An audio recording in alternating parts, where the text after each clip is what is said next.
Hello friends, Ashok ice में आपका स्वागत है। फ्रेंड्स, साइंस एंड टेक का 2012 का हम डिटेल एनालिसिस करने जा रहे हैं और इससे पहले हमने 2012 के सारे अलग अलग सब्जेक्ट, पॉलिटी, हिस्ट्री, इस तरह से सारे सब्जेक्ट हमने करा दिए हैं।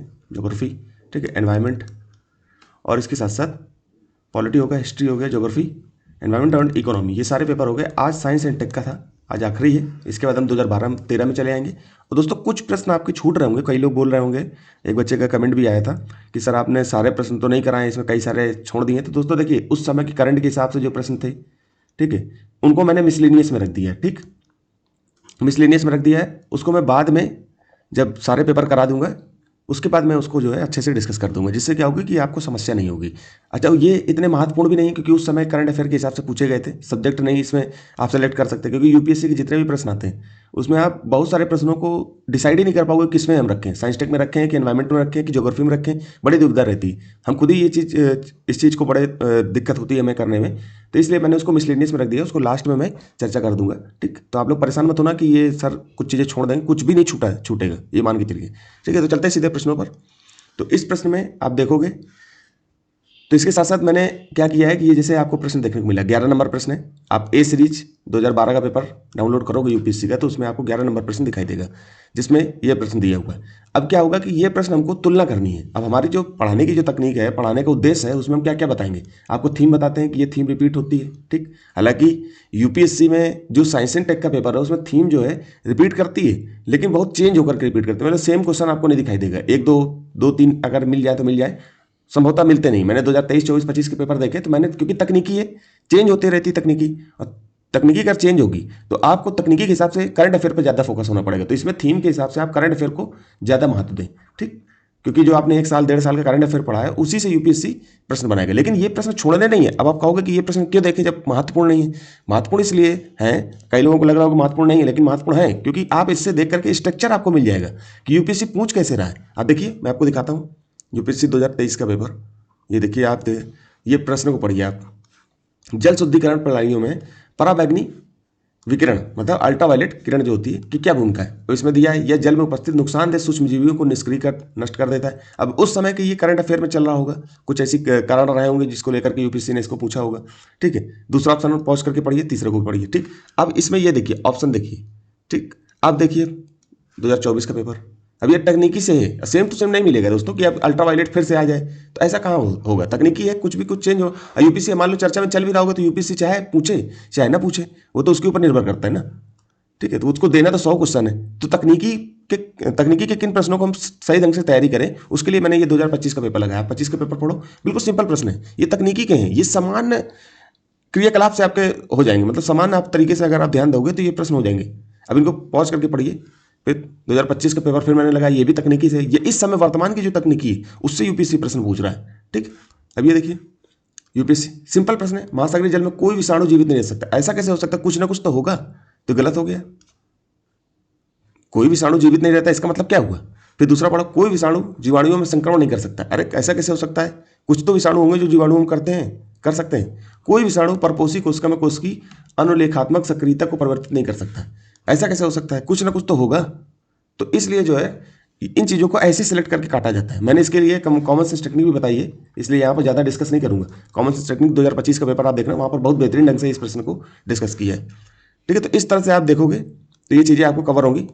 ठीक, इसी तरह से और भी प्रश्न है। अब देखिए, ग्राफीन आजकल ये 2012 का प्रश्न है, फिर मैंने 2023 का प्रश्न लगाया, फिर देखिए 2024 का प्रश्न लगाया, ये 2025 का प्रश्न लगाया। मतलब तुलना हमें करनी है। अब इनके पैटर्न को देख लेना है, क्योंकि हमारी जो पढ़ाने की तकनीक है उसमें हम क्या बताते हैं, थीम बताते हैं आपको, थीम के साथ साथ क्या बताते हैं, कॉमन सेंस टेक्निक बताते हैं। ठीक, एलिमिनेशन बताते हैं, क्योंकि देखिए हर प्रश्न को आप 100% पढ़ के नहीं जा पाओगे, उसमें कॉमन सेंस लगाना हर क्वेश्चन में आपको लगाना पड़ेगा। जब कॉमन सेंस काम नहीं करेगा, मतलब बेसिक नॉलेज और कॉमन सेंस, बेसिक नॉलेज तो बहुत जरूरी है, क्योंकि बेसिक नॉलेज नहीं होगा तो कॉमन सेंस लगेगा ही नहीं।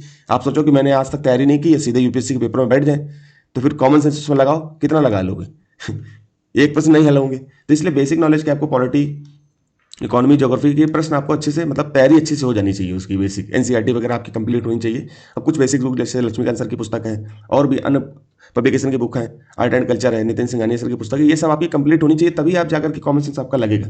फिर इसके साथ एलिमिनेशन लगाना है आपको।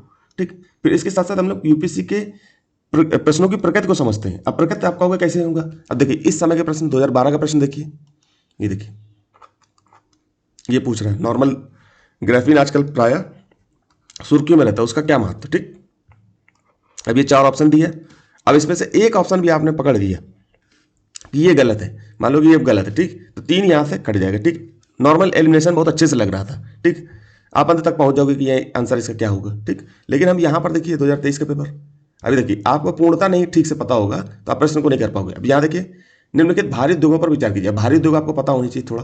ठीक, उर्वरक संयंत्र, तेल शोधक कारखाने और इस्पात संयंत्र। अब इसमें ऑप्शन क्या दे रहा है, मतलब पूछ क्या रहा है, उपरोक्त में से कितने उद्योगों में विकार्बनन में हरित हाइड्रोजन की महत्वपूर्ण भूमिका होने की अपेक्षा है।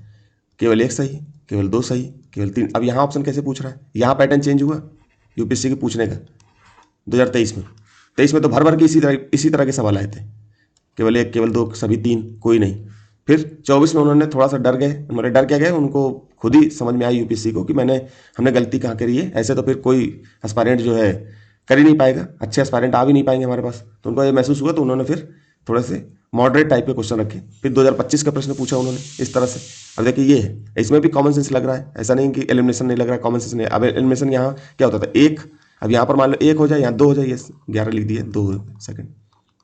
ठीक, इस तरह से अब यहाँ भी 2 रख सकता है, केवल 1 और 2। तो आप एलिमिनेट कर लोगे कि नहीं यार, इनमें से मान लो कि यहाँ पर 1 हो जाए, बात तो वही हो जाएगी ना, इसमें क्या बताना है, ये तो आप लोग समझ ही रहे होंगे। ठीक है, तो यहाँ ऑप्शन देख रहे हो, यहाँ एलिमिनेशन लग रहा है। ठीक है, 25 में तो ये इस बार 26 में भी ऐसे ही आएंगे प्रश्न, ऐसा नहीं कि कुछ बाहर से आ जाए।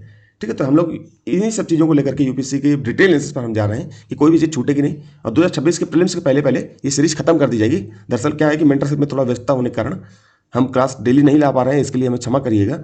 लेकिन ये है कि हम लोग कोशिश करते हैं कि आपको जो है 100% समझाते रहें, बताते रहें। ठीक है, तो इस प्रगति को समझना है, पैटर्न को समझना है, यूपीएससी की थीम को समझना है। ठीक है, कॉमन सेंस, टेक्निक, एलिमिनेशन, ये सब लगाना है। ठीक, इसी के बाद जो है आपका आराम से सिलेक्शन होगा। तो चलते हैं हम सीधे प्रश्नों पर। यहाँ प्रश्नों को पढ़िए आप, क्या लिखा हुआ है,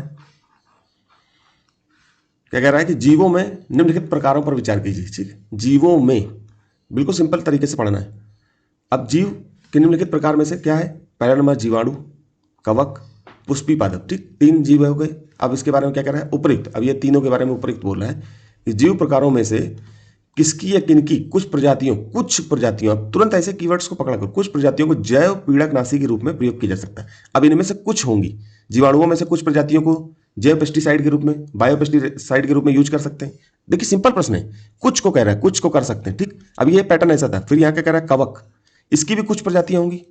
भाई 100% प्रजातियां, उसमें से कुछ तो कुछ हो ही सकती हैं। फिर पुष्पी पादक है, इसमें भी कुछ प्रजातियां।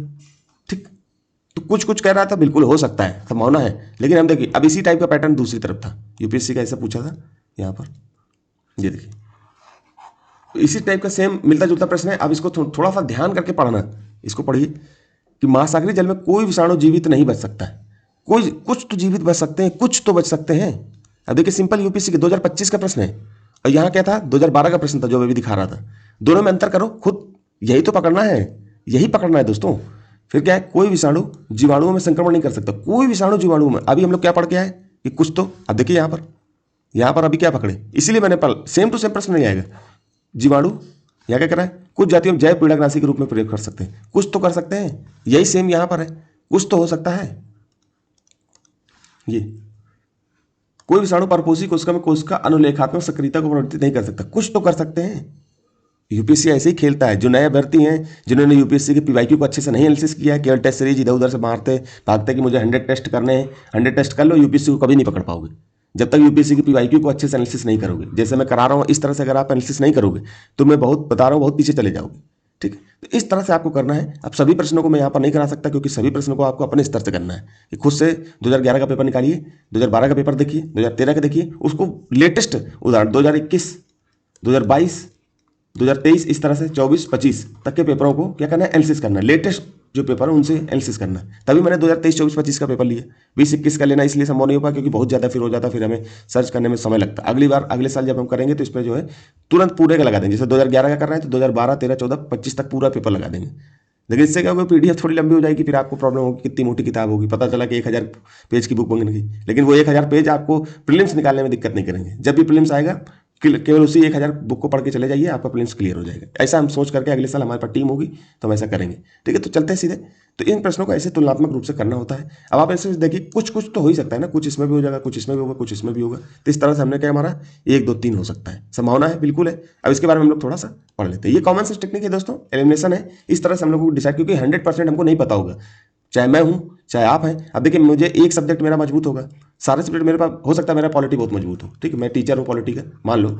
ठीक है, मेरा पॉलिटी बहुत बेहतरीन है, लेकिन मैं यूपीएससी के पेपर में बैठूंगा तो मैं पॉलिटी के सिवा दूसरे विषयों पर समान नॉलेज से प्रश्न करने की स्थिति में उतना बेहतर नहीं होगा जितना पॉलिटी में बेहतर हो जाऊंगा। तो इसलिए यूपीएससी एक समान ज्ञान की परीक्षा है, जिसमें समान ज्ञान एक व्यक्ति को सारे विषय पढ़ने होते हैं। इसलिए उसको किसी एक विषय में हो सकता है कि वो बेहतर हो, लेकिन अन्य विषय में उसको सामान्य जानकारी होनी चाहिए। तो यूपीएससी ये मान के चलता है, इसलिए वो ऐसा प्रश्न पूछता रहता है। ठीक है, तो हम इसको पढ़ते हैं।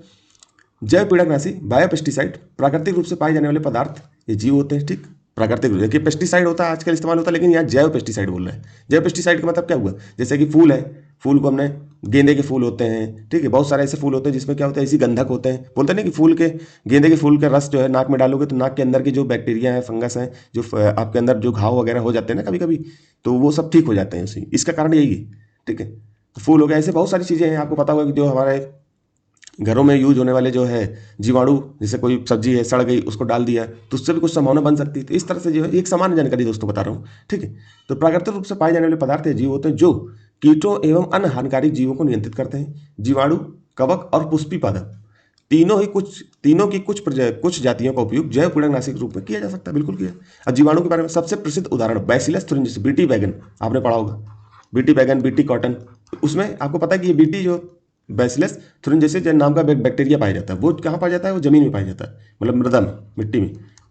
तो आपको मैंने इसकी कहानी पहले मैं 2011 के पेपर में बता चुका हूं, अब यहाँ पर चर्चा करने की जरूरत है नहीं कि वो जो मृदा में बैक्टीरिया पाया जाता है। तो वैज्ञानिकों ने क्या देखा कि मान लो बैगन या कॉटन में कोई बैक्टीरिया आके लगा जो उसको नुकसान कर रहा है, तो ये जो है, जो यहाँ से कॉटन गिर करके नीचे गिर गया, मृदा में गिर गया, ठीक है, मिट्टी में गिर गया, तो उसको कोई नुकसान नहीं हो रहा। लेकिन जो यहाँ पर पेड़ में लगा उसको पेस्ट जो होते हैं नुकसान कर रहे हैं। तो हमने पेस्टिसाइड डाला, लेकिन उसका फायदा कुछ दिन बाद नहीं हुआ। हमने क्या किया कि इसको हमने बीटी बैगन के थ्रू बना दिया एक नेचुरल अलग तरीके से, कि बीटी बैगन के प्रति ये क्या हो जाएगा, ये लड़ने में सक्षम हो जाएगा। एक तरीके से बीटी बैगन को इसी के अंदर, बीटी कॉटन के अंदर, मतलब कॉटन के अंदर डाल दिया। ठीक है, तब क्या हुआ कि उसके अंदर एक प्रतिरक्षा प्रणाली बन गई। ठीक, इस तरह से जो है इसके बारे में है। तो और इसके बारे में अच्छे से पढ़ लेना, 2011 के पेपर में मैंने डिटेल में अच्छे से बताया है। यहाँ पर हो सकता है कि थोड़ा ऊपर नीचे हो जाऊँ। ठीक है, तो यह एक ऐसा प्रोटीन पैदा होता है जो विशिष्ट कीट लार्वा के लिए जहरीला होता है। ठीक है, तो मतलब कोई अगर पेस्ट जो है, मान लो ये जो, ठीक है, ये कॉटन है, अब ये कॉटन इसमें लगा हुआ है, ठीक, ये अब इसमें कोई पेस्ट आया, इसको नुकसान कर रहा है। अब ये क्या हुआ कि ये पेस्ट जो, ये जो कॉटन है, ये नीचे गिर गया, जमीन में गिर गया, मृदा में गिर गया।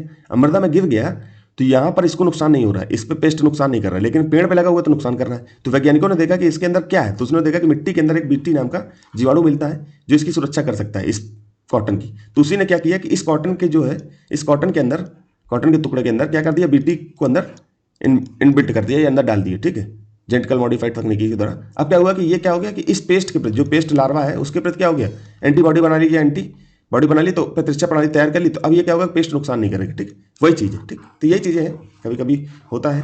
अब ये समय यहाँ पर बचाना, फालतू डिस्कस नहीं करना, क्योंकि पहले मैंने इन सब चीज़ों की चर्चा कर दी 2011 के पेपर में। तो आप अगर 2011 का साइंस एंड टेक का पेपर देख रहे होगे तो आपको सब समझ में आ रहा होगा।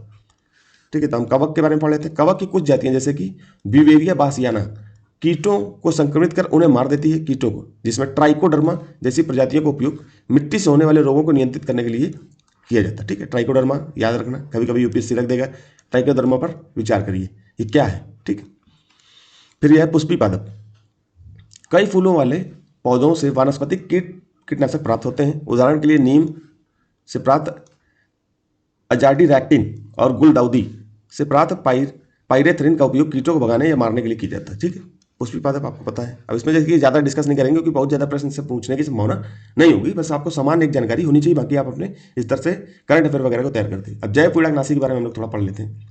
जैव पीड़कनाशी ऐसे जीव या उनसे प्राप्त पदार्थ होते हैं जिनका उपयोग खेती में नुकसान पहुंचाने वाले कीटों, खरपतवारों, बीमारियों को नियंत्रित करने के लिए किया जाता है। आपको पता ही है।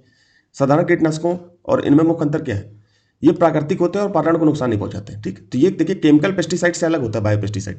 ज़्यादातर आज भी देख रहे हो कि सरकार जो है इसको जैव उर्वरक के रूप में इस्तेमाल करने के लिए बार बार बोलती है कि आप इनका इस्तेमाल करिए जिससे ऑर्गेनिक खेती को बढ़ावा मिल सके। ठीक है, तो इन्हें मुख्य रूप से 3 श्रेणियों में बांटा जा सकता है। अब देखिए केमिकल पेस्टिसाइड यूज करने से नुकसान क्या हो रहा है, एक बार आप यूज करते हैं, दोबारा उससे ज़्यादा जो है प्रतिरक्षा प्रणाली वो बना लेते हैं। कौन, जो मान लो कि कोई पौधा है उस पर कोई पेस्ट आकर नुकसान का होता है, तो एक बार आपने पेस्टिसाइड डाल दिया तो चलो एक बार तो लड़ लेगा।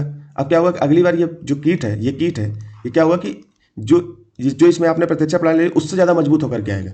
ठीक है, तो रेजिस्टेंस बना रही है उसने इस पेस्टिसाइड के प्रति।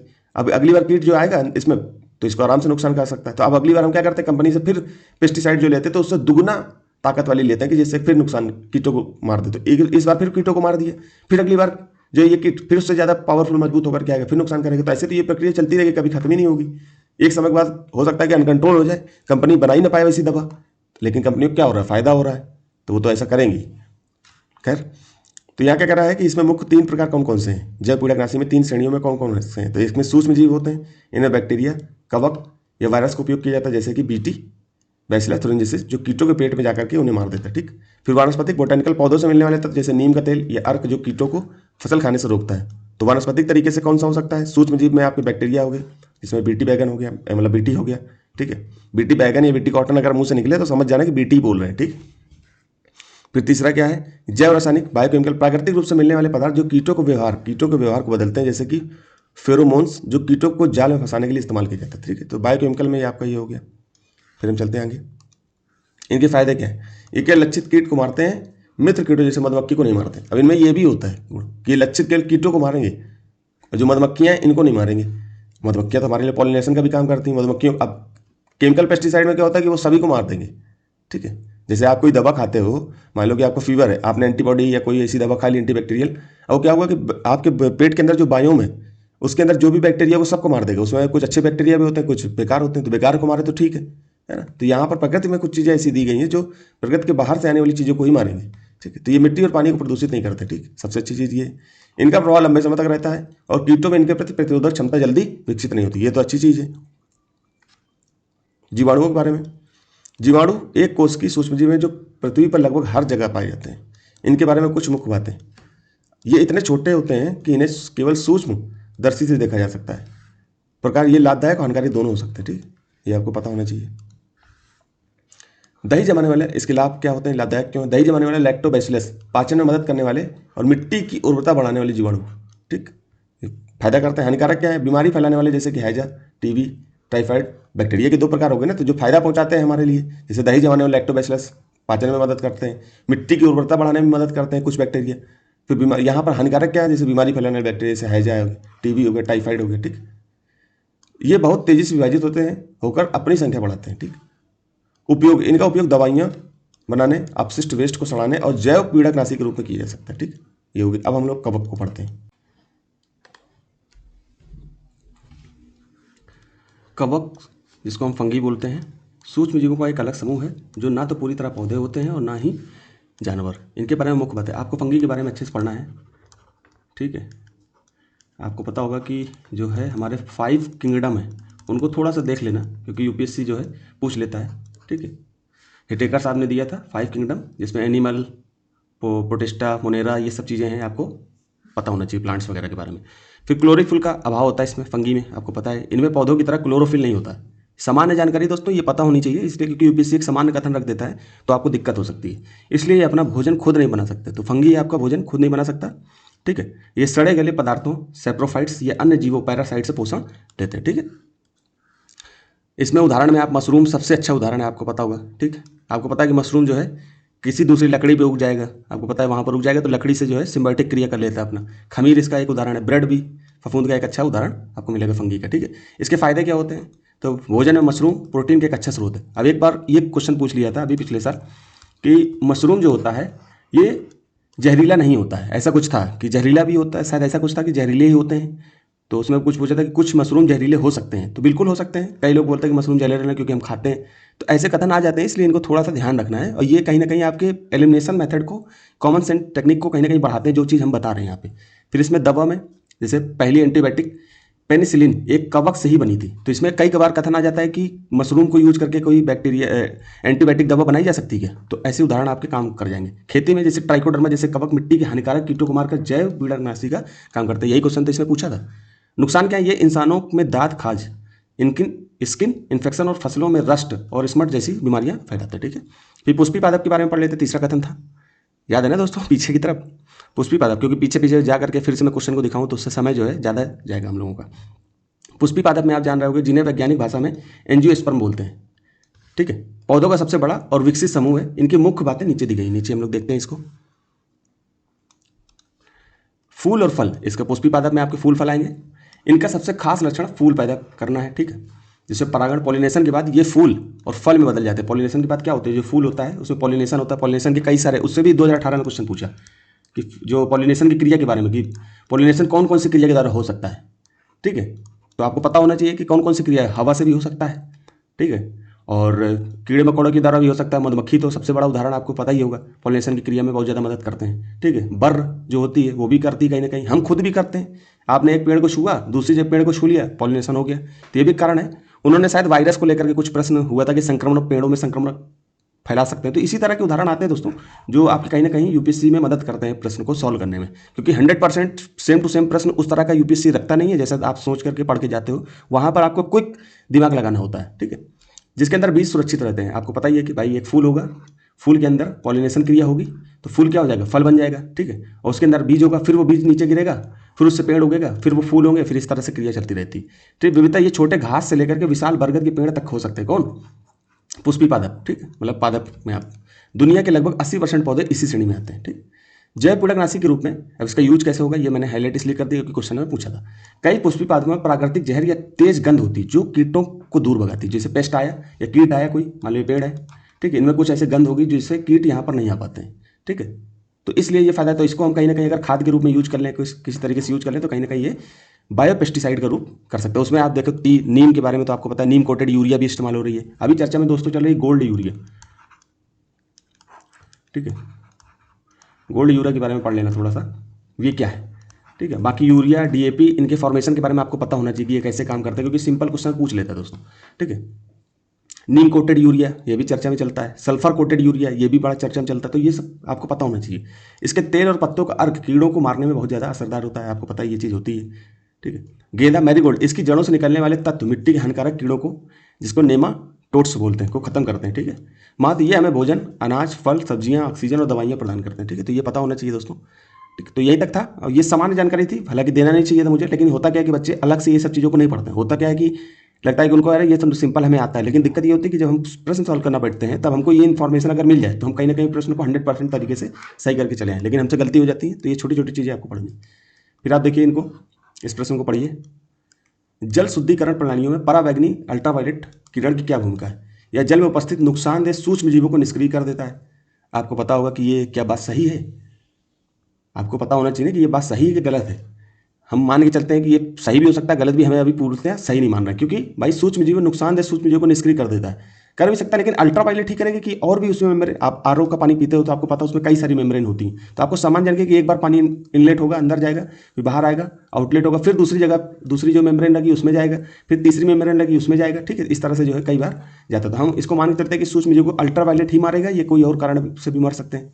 ठीक है, तो अल्ट्रावायलेट की केवल भूमिका पूछ रहा है, इसलिए बिल्कुल ध्यान से पढ़ना है। यूपीएससी में हम लोग करते क्या है, यूपीएससी प्रीलिम्स में क्वेश्चन को बहुत ध्यान से पढ़ा जाता है। दूसरा पढ़ते हैं, यह जल में उपस्थित सभी अवांछनीय गंधों को दूर कर देता है। सभी, एक तो कह रहा है सभी, तो थोड़ा सा हमको डाउट लगे कि यार सभी तो नहीं हो सकता, कुछ तो ऐसी गंधे होंगी जो हमको हम अपनी जो है अपनी श्वास नली से या स्वाद ग्रंथियों से उसको महसूस नहीं कर सकते, लेकिन गंध तो अंदर जाती होगी। ऐसा कुछ कॉमन सेंस में बता रहा हूँ कि ऐसा सोच सकते हो। सभी की बात कह रहा है तो इसलिए दो गलत हो सकता है। तो दो जैसे गलत किया, बी गलत होगा और आपका डी गलत होगा। या तो 1 3 होगा या 3 होगा। अब एक तो बिल्कुल सही कंफर्म हो गया, तो इसका मतलब एक सही है, एक को तुरंत आपने सही मान लिया।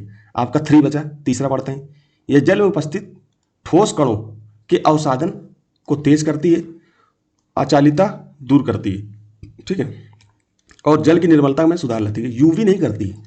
आपको पता होगा कि जैसे जल, जब आप आरओ लगा होता है तो एक फिल्टर लगा होता है उस पर। तो पानी क्या होता है, जब पानी बाहर से टंकी से आपका जाएगा, इसमें जाएगा, फिर फिल्टर से जो है ऊपर जाता है आरओ में। तो यहीं पर ही ठोस कण आपके ज़्यादा से ज़्यादा लगभग 90% ठोस कण यहीं पर रह जाते हैं। ठीक, क्योंकि अंदर जो है मेम्ब्रेन वगैरह खराब ना हो उसकी। ये तो सिंपल है, जब हम लोग तो आरओ लगवाते रहते तो क्या होता है कि रूम पे चेंज करते थे जब पहले, तो आरओ सेट करवाते रहते थे। तो ये सब जानकारी सामान्य जानकारी के रूप में यूपीएससी की तैयारी कर रहे हैं तो जानकारी लेते रहते थे, क्योंकि पीवाईक्यू देख रखा था तो पता चलता है कि यूपीएससी ने पूछा है। तो 3 भी गलत हो गया। अब आपका बचा क्या, एक। तो बिल्कुल सही, एक ही बचा। आंसर भी आपका एक ही है, केवल एक। ये समान है दोस्तों। होता क्या है कि हम लोग थोड़ा सा ये इसने क्या है कि अल्ट्रावायलेट आप जैसे आरओ वगैरह आप यूज कर रहे हो तो आपको थोड़ा सा इसमें जानकारी होनी चाहिए। ठीक है, तो चलते हैं आगे। इसमें क्या कह रहा है, अब यूपीएससी ने इसी तरह की तकनीकी से संबंधित, अब देखिए सेम प्रश्न नहीं पूछा है। अब ये प्रश्न लगा करके मैं आपको ये नहीं गुमराह कर रहा हूँ कि मैं कहीं से भी आपको लगा करके दिखा दूं कि नहीं यही प्रश्न पूछा जाता है, ऐसा नहीं है दोस्तों, क्योंकि तकनीकी प्रश्न है, तकनीकी तो निरंतर बदल रही ना। तो अब कोई नई अब मान लो ये प्रश्न है, ठीक है, निम्नलिखित प्रकारों पर वाहनों पर विचार कीजिए। पूर्ण बैटरी विद्युत वाहन, हाइड्रोजन ईंधन सेल विद्युत हाइब्रिड वाहन। अब इसमें पूछ रहा वैकल्पिक पावर टर्न वाहन क्या है। अब नई तकनीकी कोई और आ जाए, उसमें कुछ और तकनीकी यूज होगी तो यूपीएससी पिछला क्यों पूछेगा। वो तो पिछले पिछले ईयर क्वेश्चन से उसका बहुत ज़्यादा मतलब होता नहीं है, लेकिन यहाँ से हमको स्ट्रक्चर मिल जाता है कि यूपीएससी इस टाइप के क्वेश्चन पूछता है, तो हम इसको देख करके अगली बार जब अपनी मैगजीन पढ़ेंगे, करंट अफेयर पढ़ेंगे, तो वहाँ पर हमारा दिमाग जाना चाहिए कि यूपीएससी इससे प्रश्न बना सकता है। ठीक है, तो इस तरह की तकनीकी प्रश्न पूछे, देखिए बिल्कुल सामान्य प्रश्न है। अब यहाँ देखिए, मानव रहित वायवीय वाहन, ठीक है, अनमैन्ड एरियल व्हीकल, जो आपके ड्रोन होते हैं उनके बारे में पूछ रहा है, बिल्कुल सिंपल है। देखिए यहाँ पर सभी प्रकार की यूएवी ऊर्ध्वाधर और अवतरण लैंडिंग कर सकते हैं, सभी प्रकार की यूएवी स्वतः मंडरा सकते हैं, सभी प्रकार की यूएवी शक्ति स्फूर्ति के स्रोत के रूप में केवल बैटरी का उपयोग कर सकते हैं। ठीक है, केवल बैटरी का यूज कर सकते हैं। इस तरह के प्रश्नों को थोड़ा सा आपको ध्यान से पढ़ना चाहिए। ठीक है, तो हम चलते सीधे इसको पढ़ते हैं इस प्रश्न के बारे में। तो अल्ट्रावायलेट विकिरण सूक्ष्मजीव जैसे बैक्टीरिया, वायरस और प्रोटोजोआ के डीएनए को नष्ट कर देते हैं, जिससे वे प्रजनन करने में असमर्थ हो जाते हैं और निष्क्रिय नष्ट हो जाते हैं। यही चीज़ तो पूछ रहा था वो, कि जल में उपस्थित नुकसानदेह सूक्ष्म जीवों को नष्ट कर देता है। तो ये बात तो बिल्कुल सही लग रही है कि हम कह भी सकते थे, नहीं भी कह सकते थे, क्योंकि हमें कंफर्म नहीं है। लेकिन नीचे के कथन जब हम पढ़ते हैं तो उससे इसकी संभावना बढ़ जाती है कि कहाँ तक सही कहाँ तक गलत है ना। यूवी तकनीक पानी से गंध, स्वाद या रंग को दूर नहीं करती। इसके लिए आमतौर पर एक्टिवेटेड मैं भी देखो पढ़ने में थोड़ा सा, एक्टिवेटेड कार्बन फिल्टर का उपयोग किया जाता है। ठीक है, तो कार्बन फिल्टर इसकी गंध को दूर करता है, ये याद कर लो, क्योंकि अगली बार अगर कुछ ऐसा प्रश्न देगा तो कम से कम आपको मदद होगी उसमें। लेकिन गंध को तो हम उस तरह से कॉमन सेंस से हटा रहे थे ना, कि सभी हो सकता है थोड़ी बहुत तो गंध चली जाए, जिसको हमारी स्वाद ग्रंथियाँ और जीव वगैरह जो है उसको उसके स्वाद को बता ही ना पाए, है ना, तो ऐसा भी हो सकता है। फिर क्या है, तीसरा कहना, यूवी किरणें भौतिक उपचार नहीं है, ये पानी में घुले हुए ठोस कणों सेडिमेंटेशन को हटाने या पानी का धुंधलापन टर्बिडिटी को कम करने में मदद नहीं करती। इसके लिए सेडिमेंट फिल्टर या रिवर्स ऑस्मोसिस का उपयोग किया जाता है। कुछ फिल्टर होते हैं जो इसको बाहर करते हैं, यूवी किरण नहीं करती। ठीक है, तो ये पता होना चाहिए। फिर आगे बढ़ते हैं, यूवी परावैंगनी विकिरण क्या होती है। तो परावैंगनी विकिरण एक प्रकार की अदृश्य ऊर्जा है। ठीक है, अब आपको मैंने कई बार जो है पिछले वीडियो में आपको चित्र दिखाया था कि इसमें इलेक्ट्रोमैग्नेटिक वेव का चित्र, तो उसको जरूर देखी जाएगा कि उसमें कौन कौन सी ऊर्जा के शॉर्ट वेव रेडिएशन जो सूर्य से आती है, ठीक है, फिर लॉन्ग रेडिएशन बाहर पृथ्वी से जाती है, इसको हम पार्थिव विकिरण बोलते हैं। तो इनके बारे में पता होना चाहिए। तो ये सब चीज़ें, किसकी तरंग दैर्घ्य बड़ी है, किसकी छोटी है, किधर जाने पर जो है ऊर्जा बढ़ती है, फ्रिक्वेंसी बढ़ती है, और लॉन्ग वेव रेडिएशन की मात्रा कम हो जाती है, ऐसा कुछ है। ठीक है, लॉन्ग वेव रेडिएशन कम हो जाती है, तो ऐसा कुछ होना चाहिए। ठीक है, तो ये सब जब आप पढ़ोगे, मैंने पिछली कक्षाओं में सब अच्छे से पढ़ा है दोस्तों। यूएवी या यूवी परावैंगनी विकिरण एक अदृश्य ऊर्जा है। यह प्रकाश है जो सूर्य से प्राकृतिक रूप से और विशेष लैंपों से कृत्रिम रूप से प्राप्त होती है। जल शुद्धिकरण के संदर्भ में इसका मुख्य कार्य पानी को कीटाणु रहित करना है, डिसइंफेक्ट करना है। जल शुद्धिकरण में यूवी की भूमिका, डीएनए का विनाश। यूवी किरणें सूक्ष्म जीवों जैसे कि बैक्टीरिया, वायरस और परजीवी की कोशिकाओं में प्रवेश करती हैं और उनके डीएनए को नष्ट कर देती है। ठीक है, तो बिल्कुल सही है।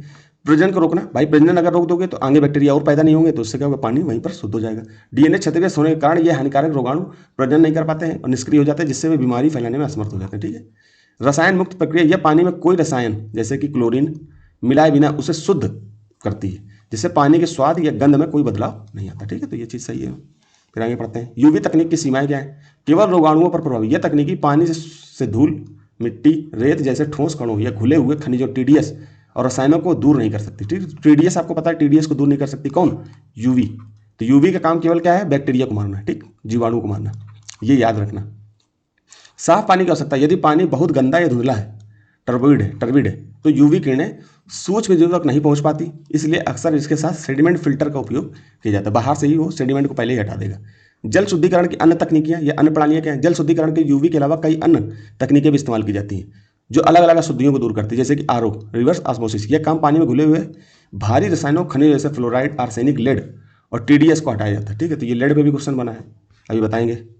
जहां पानी खारा या ठोस कठोर हो वहां पर यह तकनीकी रिवर्स आरओ का इस्तेमाल किया जाता है। ठीक है, अल्ट्रा फिल्ट्रेशन क्या है, यूएफ। इसमें एक महीन जाली मेम्ब्रेन होती है जो धूल, मिट्टी और बड़े सूक्ष्म जीवों को छान देती है। छोटे होते हैं तो अपना, यह बिजली, खास बात क्या है, यह बिजली के बिना भी काम कर सकता है और पानी के खनिजों को नहीं हटाता है। तो कई बार हम लोग जब दिल्ली में पढ़ते थे तो अभी भी वही है, तो होता क्या है कि जैसे ये फिल्टर ले लेते, शुरू में आए तो जो है फिल्टर ले लिया और यहीं पर जो है इसमें पानी डालिए और इसमें बिजली की आवश्यकता नहीं होती थी। कई बार बिजली नहीं आती थी तो आरओ नहीं चलता था, तो इसको लेकर के काम चल जाता था। एक्टिवेटेड कार्बन फिल्टर क्या है काम, यह पानी से कीटनाशकों, क्लोरीन और खराब गंध या स्वाद को सोख लेता है। ठीक, एक्टिवेटेड कार्बन फिल्टर का काम ही यही है, अभी हम लोगों ने पढ़ा। एक्टिवेटेड है इसका मतलब कि गंध को रोक लेता है। ये पानी से कीटनाशकों, क्लोरीन और खराब गंध या स्वाद को सोख लेता है। तो अच्छी गंध कुछ होगी तो चली भी जाती होगी, तो वहाँ पर सभी बोल रहा था, इसलिए हम लोग उसको कॉमन सेंस से हटाए। सेडिमेंट फिल्टर यह शुद्धिकरण का पहला चरण है जो रेत, जंग और मिट्टी जैसे मोटे कणों को रोकता है। ठीक, अब आगे पढ़ते हैं। आयन एक्सचेंज काम क्या, यह मुख्य रूप से पानी की कठोरता, मैग्नीशियम और कैल्शियम को कम करने के लिए वाटर सॉफ्टनर के रूप में इस्तेमाल होता है। ठीक, संक्षेप में आमतौर पर घरों में मिलने वाले आरओ, अल्ट्रावायलेट, यूएफ प्यूरीफायर, इन सभी तकनीकों का मिश्रण होते हैं। जो आरओ हमारे यहाँ लगा होता है तो उसमें तीनों चीज़ लगी होती है, आरओ भी होता है, अल्ट्रावायलेट भी होता है, यूएफ भी होता है। ठीक, ताकि पानी हर तरह से सुरक्षित हो सके। ठीक है, तो आजकल जो यूज हो रहा है वो यही होता है। आगे चलते हैं। ग्राफीन के बारे में पूछ रहा है, बिल्कुल सिंपल पढ़ना दोस्तों, आंसर आपके हाथ में होगा। ठीक है, बिल्कुल यूपीएससी सिंपल ही पूछता है। ठीक है, ग्राफीन आपको पता है ये कार्बन का ही रूप होता है, ये हम लोग पेंसिल वगैरह में यूज करते हैं, आपको पता होगा। आजकल प्राय सुर्खियों में रहता है, उसका क्या महत्व है। वह एक द्विआयामी मतलब कि 2 डायमेंशनल पदार्थ है और उसकी विद्युत चालकता उच्चतम होती है।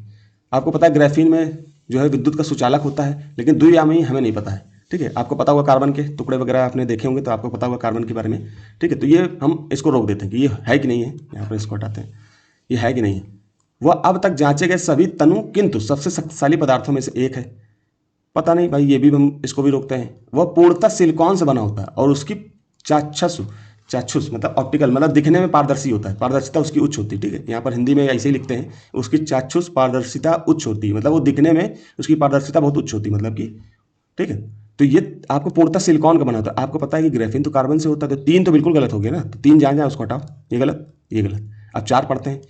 उसका टच स्क्रीन, एलसीडी और कार्बनिक एलईडी के लिए चालक इलेक्ट्रोड के रूप में इस्तेमाल किया जा सकता है। अब चालक है, मतलब कंडक्टर है, यहाँ पर लिखा कंडक्टिंग इलेक्ट्रोड्स। तो आपको पता है कि भाई ये तो विद्युत का सुचालक है, तो यूज तो कर ही सकते हैं ना, एलसीडी में यूज कर लेंगे, एलईडी में। तो चौथा भी ऑप्शन संभावना के आधार पर सही कर सकते हैं। देखिए कॉमन सेंस ऐसे ही काम करता है। अब आप यहाँ पर कॉमन सेंस लगाए कि हाँ यार, जब विद्युत का सुचालक होता है ग्राफीन, तो सीधी सी बात है कि ये इसमें इस्तेमाल किया जा सकता है। थोड़ी बहुत मात्रा में भी किया गया तो किया तो गया ना। मान लो कि चलो नहीं किया गया, लेकिन जैसे आपने 2012 का पेपर देखा, तुरंत जैसे 2012 का पेपर देखने के बाद बाहर निकले, पता चला कि एक कंपनी ने ग्राफीन को मोबाइल में यूज कर लिया है, टच स्क्रीन में। अब आपका क्वेश्चन तो आप तो दावा कर सकते हो ना कोर्ट में जाकर के, आपने कैसे कर दिया, हमने तो यही पढ़ा था। ठीक है, तो इसलिए जो है आपको थोड़ा सा ध्यान रखना है। तो इस तरह से आपका 4 भी ऑप्शन सही होगी, तो 1 2 4 आपका ऑप्शन हो गया। पढ़ते सीधे क्वेश्चन को। कथन एक सही, ग्राफीन कार्बन का एक द्विआयामी 2 डायमेंशनल रूप है और ये बिजली का बहुत अच्छा सुचालक है। तो देखिए 2 डायमेंशनल है, इसको याद कर लो। ठीक, कथन 2, यह परमाणु जितना पतला सबसे तन होने के बावजूद स्टील से कहीं अधिक मजबूत होता है। तो बिल्कुल सही है। कई बार हम लोग क्या करते हैं कि आजकल जो है एक साइकिल वगैरह, मोटरसाइकिल और ऑटोमोबाइल में पार्ट्स वगैरह यूज करते हैं, तो उसमें ग्राफीन को भी मिक्स करते हैं प्लास्टिक के साथ में, जिससे क्या हो कि वस्तु क्या होती है, भारी नहीं होती। स्टील और आयरन यूज करोगे तो वस्तु क्या हो जाती है, भारी हो जाती है, तो उठाने में ले जाने में दिक्कत होती है। तो अब क्या हो रहा है, ग्राफीन और प्लास्टिक को मिक्स करके डालते हैं, जिससे वस्तु मजबूत भी होती है और जो है एक स्थान से दूसरे स्थान आराम से ले जा सकता है, क्योंकि हल्की होती है। ठीक है, तो ये परमाणु जितना पतला सबसे तन होने के बावजूद स्टील से कहीं अधिक मजबूत होता है। गलत, तीसरा गलत कि ग्राफीन पूर्णतः कार्बन से बना होता है, सिलिकॉन से नहीं, इसलिए तो हम लोग गलत किए। ठीक है, चौथा सही है, अपनी उच्च पारदर्शिता और चालकता के कारण इसका उपयोग टच स्क्रीन और ओएलईडी में इलेक्ट्रोड के रूप में किया जा सकता है। बिल्कुल किया जा सकता है, ये तो बात सही है। हम लोग यहाँ देख लेते हैं, अब इसके बॉन्ड के बारे में भी देख लेना। ग्राफीन के बारे में, ग्राफीन कार्बन का एक अद्भुत रूप है जिसे अपनी असाधारण विशेषताओं के कारण वंडर मटेरियल कहा जाता है। ठीक, अब इसमें मुख्य बातें क्या इस प्रकार है, संरचना और भौतिक गुण। परमाणु जितनी मोटाई, यह दुनिया का सबसे पतला पदार्थ है जिसकी मोटाई केवल एक परमाणु के बराबर होती है। ठीक है, पतला पदार्थ है जिसकी मोटाई एक परमाणु के बराबर होती है, याद रखना। अत्यधिक मजबूत, पतला होने के बावजूद यह स्टील से लगभग 200-300 गुना अधिक मजबूत और हीरे से भी कठोर होता है। इसलिए तो आजकल जो है बड़ी महंगी महंगी जो है कार वगैरह, ऑटोमोबाइल से, उनमें ये सब यूज करके उनको हल्का बनाने की कोशिश की जाती है, उनके पार्ट्स को, है ना।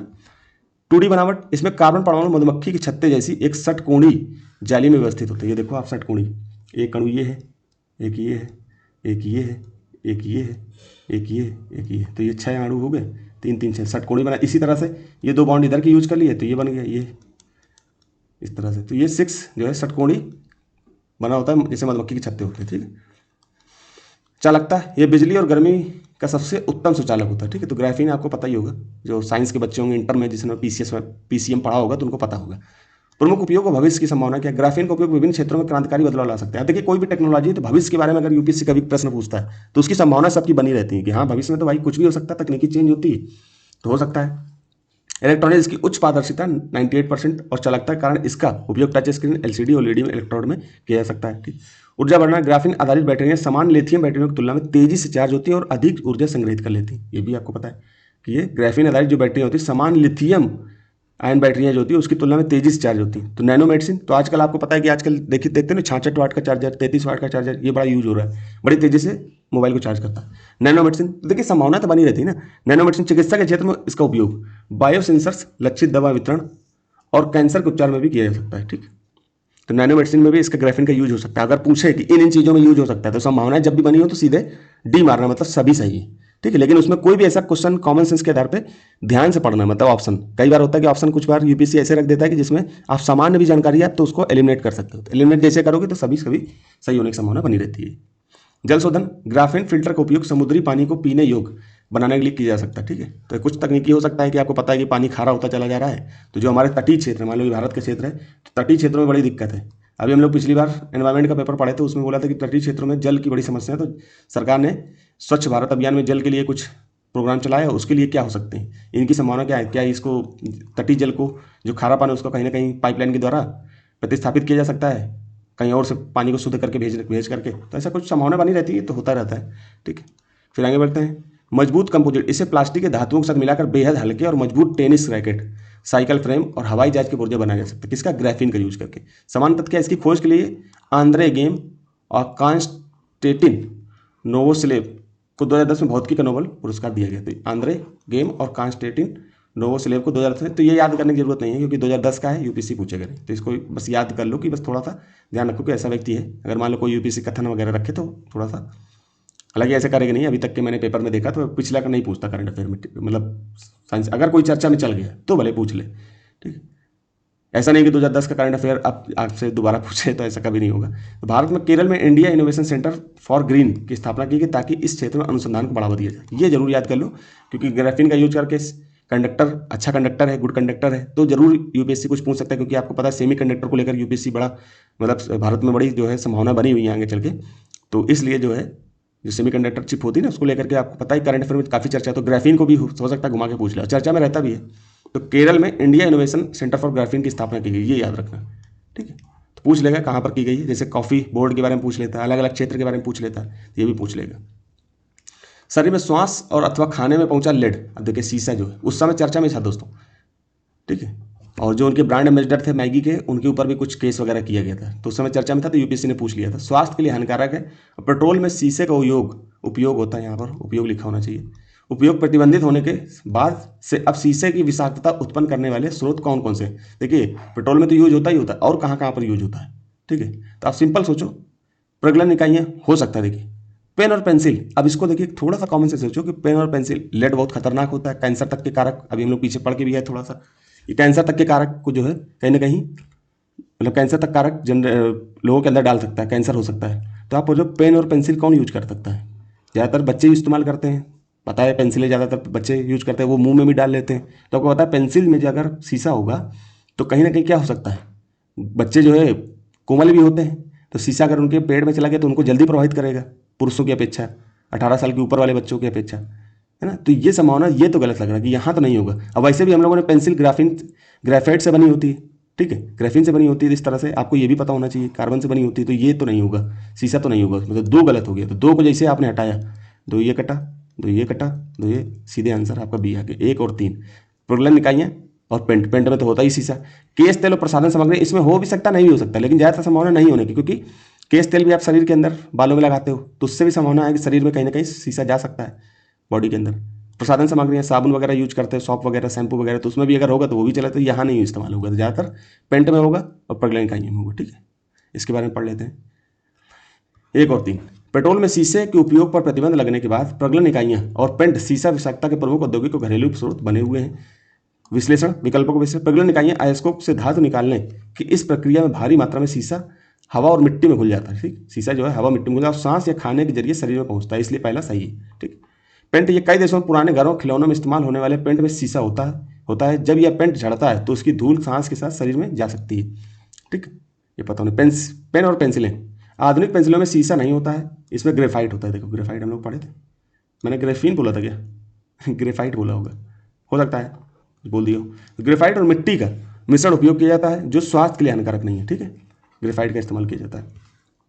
केश तेल और प्रसाधन सामग्री, हालांकि कुछ पारंपरिक सौंदर्य प्रसाधन जैसे सुरमा, सिंदूर, काजल में सीसा पाया जा सकता है, लेकिन सामान्य केश तेल और आधुनिक प्रमाणित सौंदर्य प्रसाधन आमतौर पर सीसा विषाक्तता के मुख्य या व्यापक स्रोत नहीं माने जाते, ठीक है, ये पता होना चाहिए। अब देखिए WHO ने 10 केमिकल, जो 10 में मुख्य केमिकल हैं उनके बारे में बताया है जो लोगों को हेल्थ को जो है नुकसान पहुंचा सकते हैं, ठीक है, तो इस पर विचार करना चाहिए। Concern WHO 10 chemicals of major public health concern, ठीक है, तो ये WHO ने किसको बताया, जैसे कि एयर पोल्यूशन आपको पता है बड़ी दिक्कत का, आर्सेनिक यूपीएससी पूछ चुका है, ठीक है, ये आपका एस्बेस्टॉस, बेंजीन, कैडमियम, डाइऑक्सिन, फिर इनएडुकेट या एक्सेस फ्लोराइड, फिर लेड, ये देखो ये लेड को हमने गोला लगा दिया रेड से, तो लेड को भी इसमें रखा है कि WHO, मान लो कि यूपीएससी रख दे कि 10, WHO ने 10 केमिकल को पब्लिक हेल्थ के विषय में चिंता का कारण माना है, तो उसमें कौन कौन से हैं, तो इनमें से कुछ रख देगा, जैसे मरकरी को रख देगा, लेड को रख देगा, एयर पोल्यूशन को रख देगा, आर्सेनिक को रख देगा, ये हार्जेडस पेस्टिसाइड मतलब खतरनाक पेस्टिसाइड को रख सकता है, ठीक है, ये चीज़, तो ये चीज़ आपको याद रखनी है, ठीक, मतलब याद क्या, एक बार 2-3 बार नज़र से निकाल दोगे ना तो वो माइंड में रहेगा, तो वो कहीं ना कहीं सबकॉन्शियस माइंड में चला जाता है। जब सबकॉन्शियस माइंड में चला गया तो जैसे ही आपको 4 ऑप्शन दिखेंगे तो कहीं ना कहीं आप एलिमिनेट करके आंसर तक पहुंच जाओगे।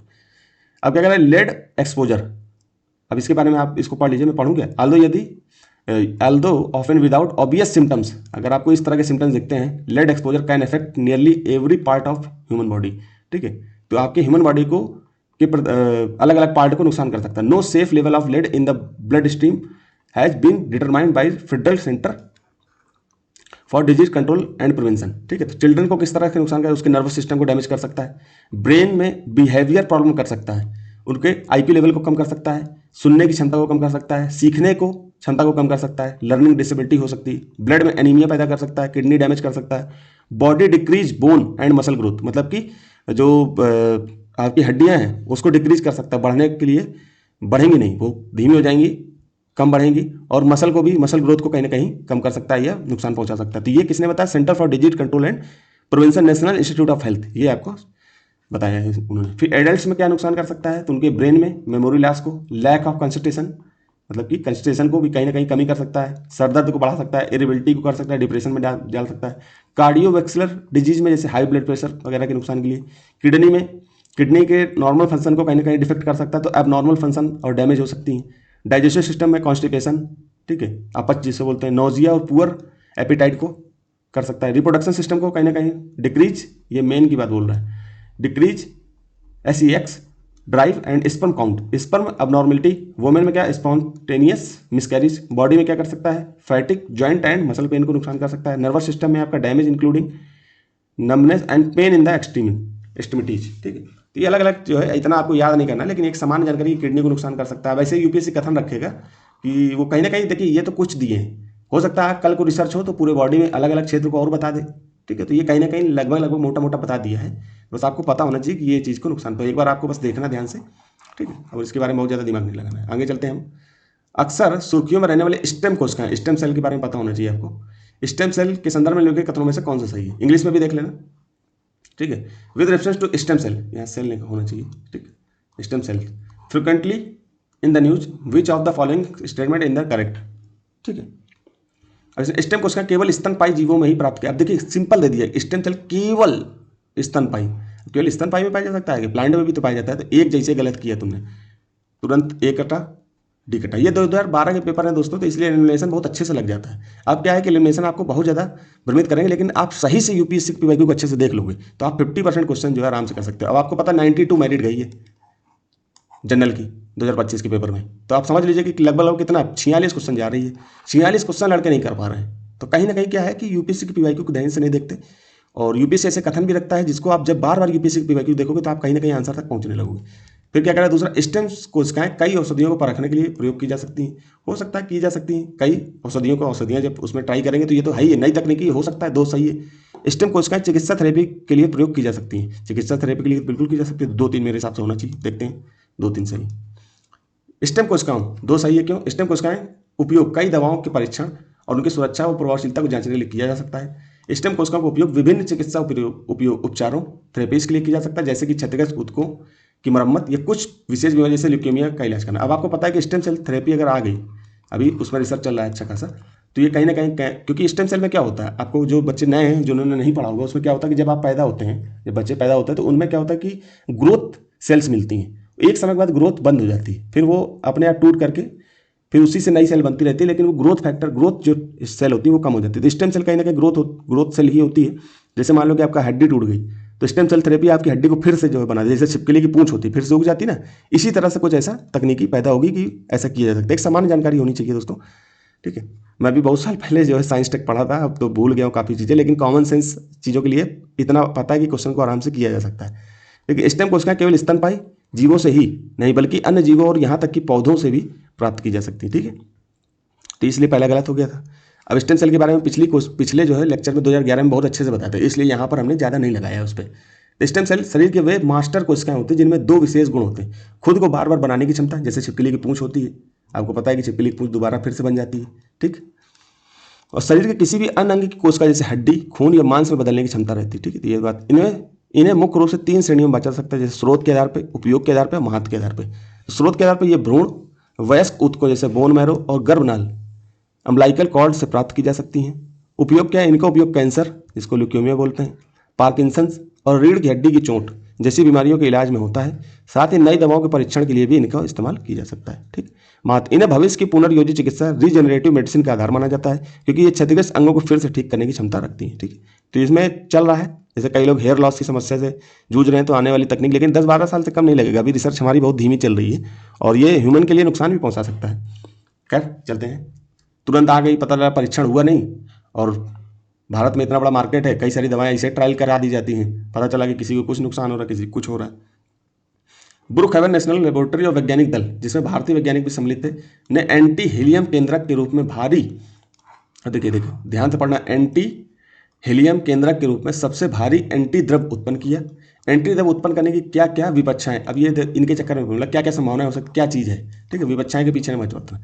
अब ब्रुक हैवन नेशनल लेबोरेटरी आपकी यूएसए न्यूयॉर्क में स्थित है, ठीक है। तो वहाँ पर कुछ ऐसा रिसर्च हुआ होगा, वैज्ञानिक दल ने रिसर्च किया जिसमें भारतीय वैज्ञानिक भी सम्मिलित थे, ने एंटी हीलियम केंद्रक के रूप में सबसे भारी एंटी द्रव उत्पन्न किया। एंटी द्रव उत्पन्न करने की क्या क्या विपक्षाएं हो सकती हैं, ठीक है। तो एंटी द्रव कह रहे हैं ना, थोड़ा सा सिंपल सोचना, यह खनिज पूर्वेक्षण और तेल की खोज को अधिक आसान और कम महंगा बना देगा।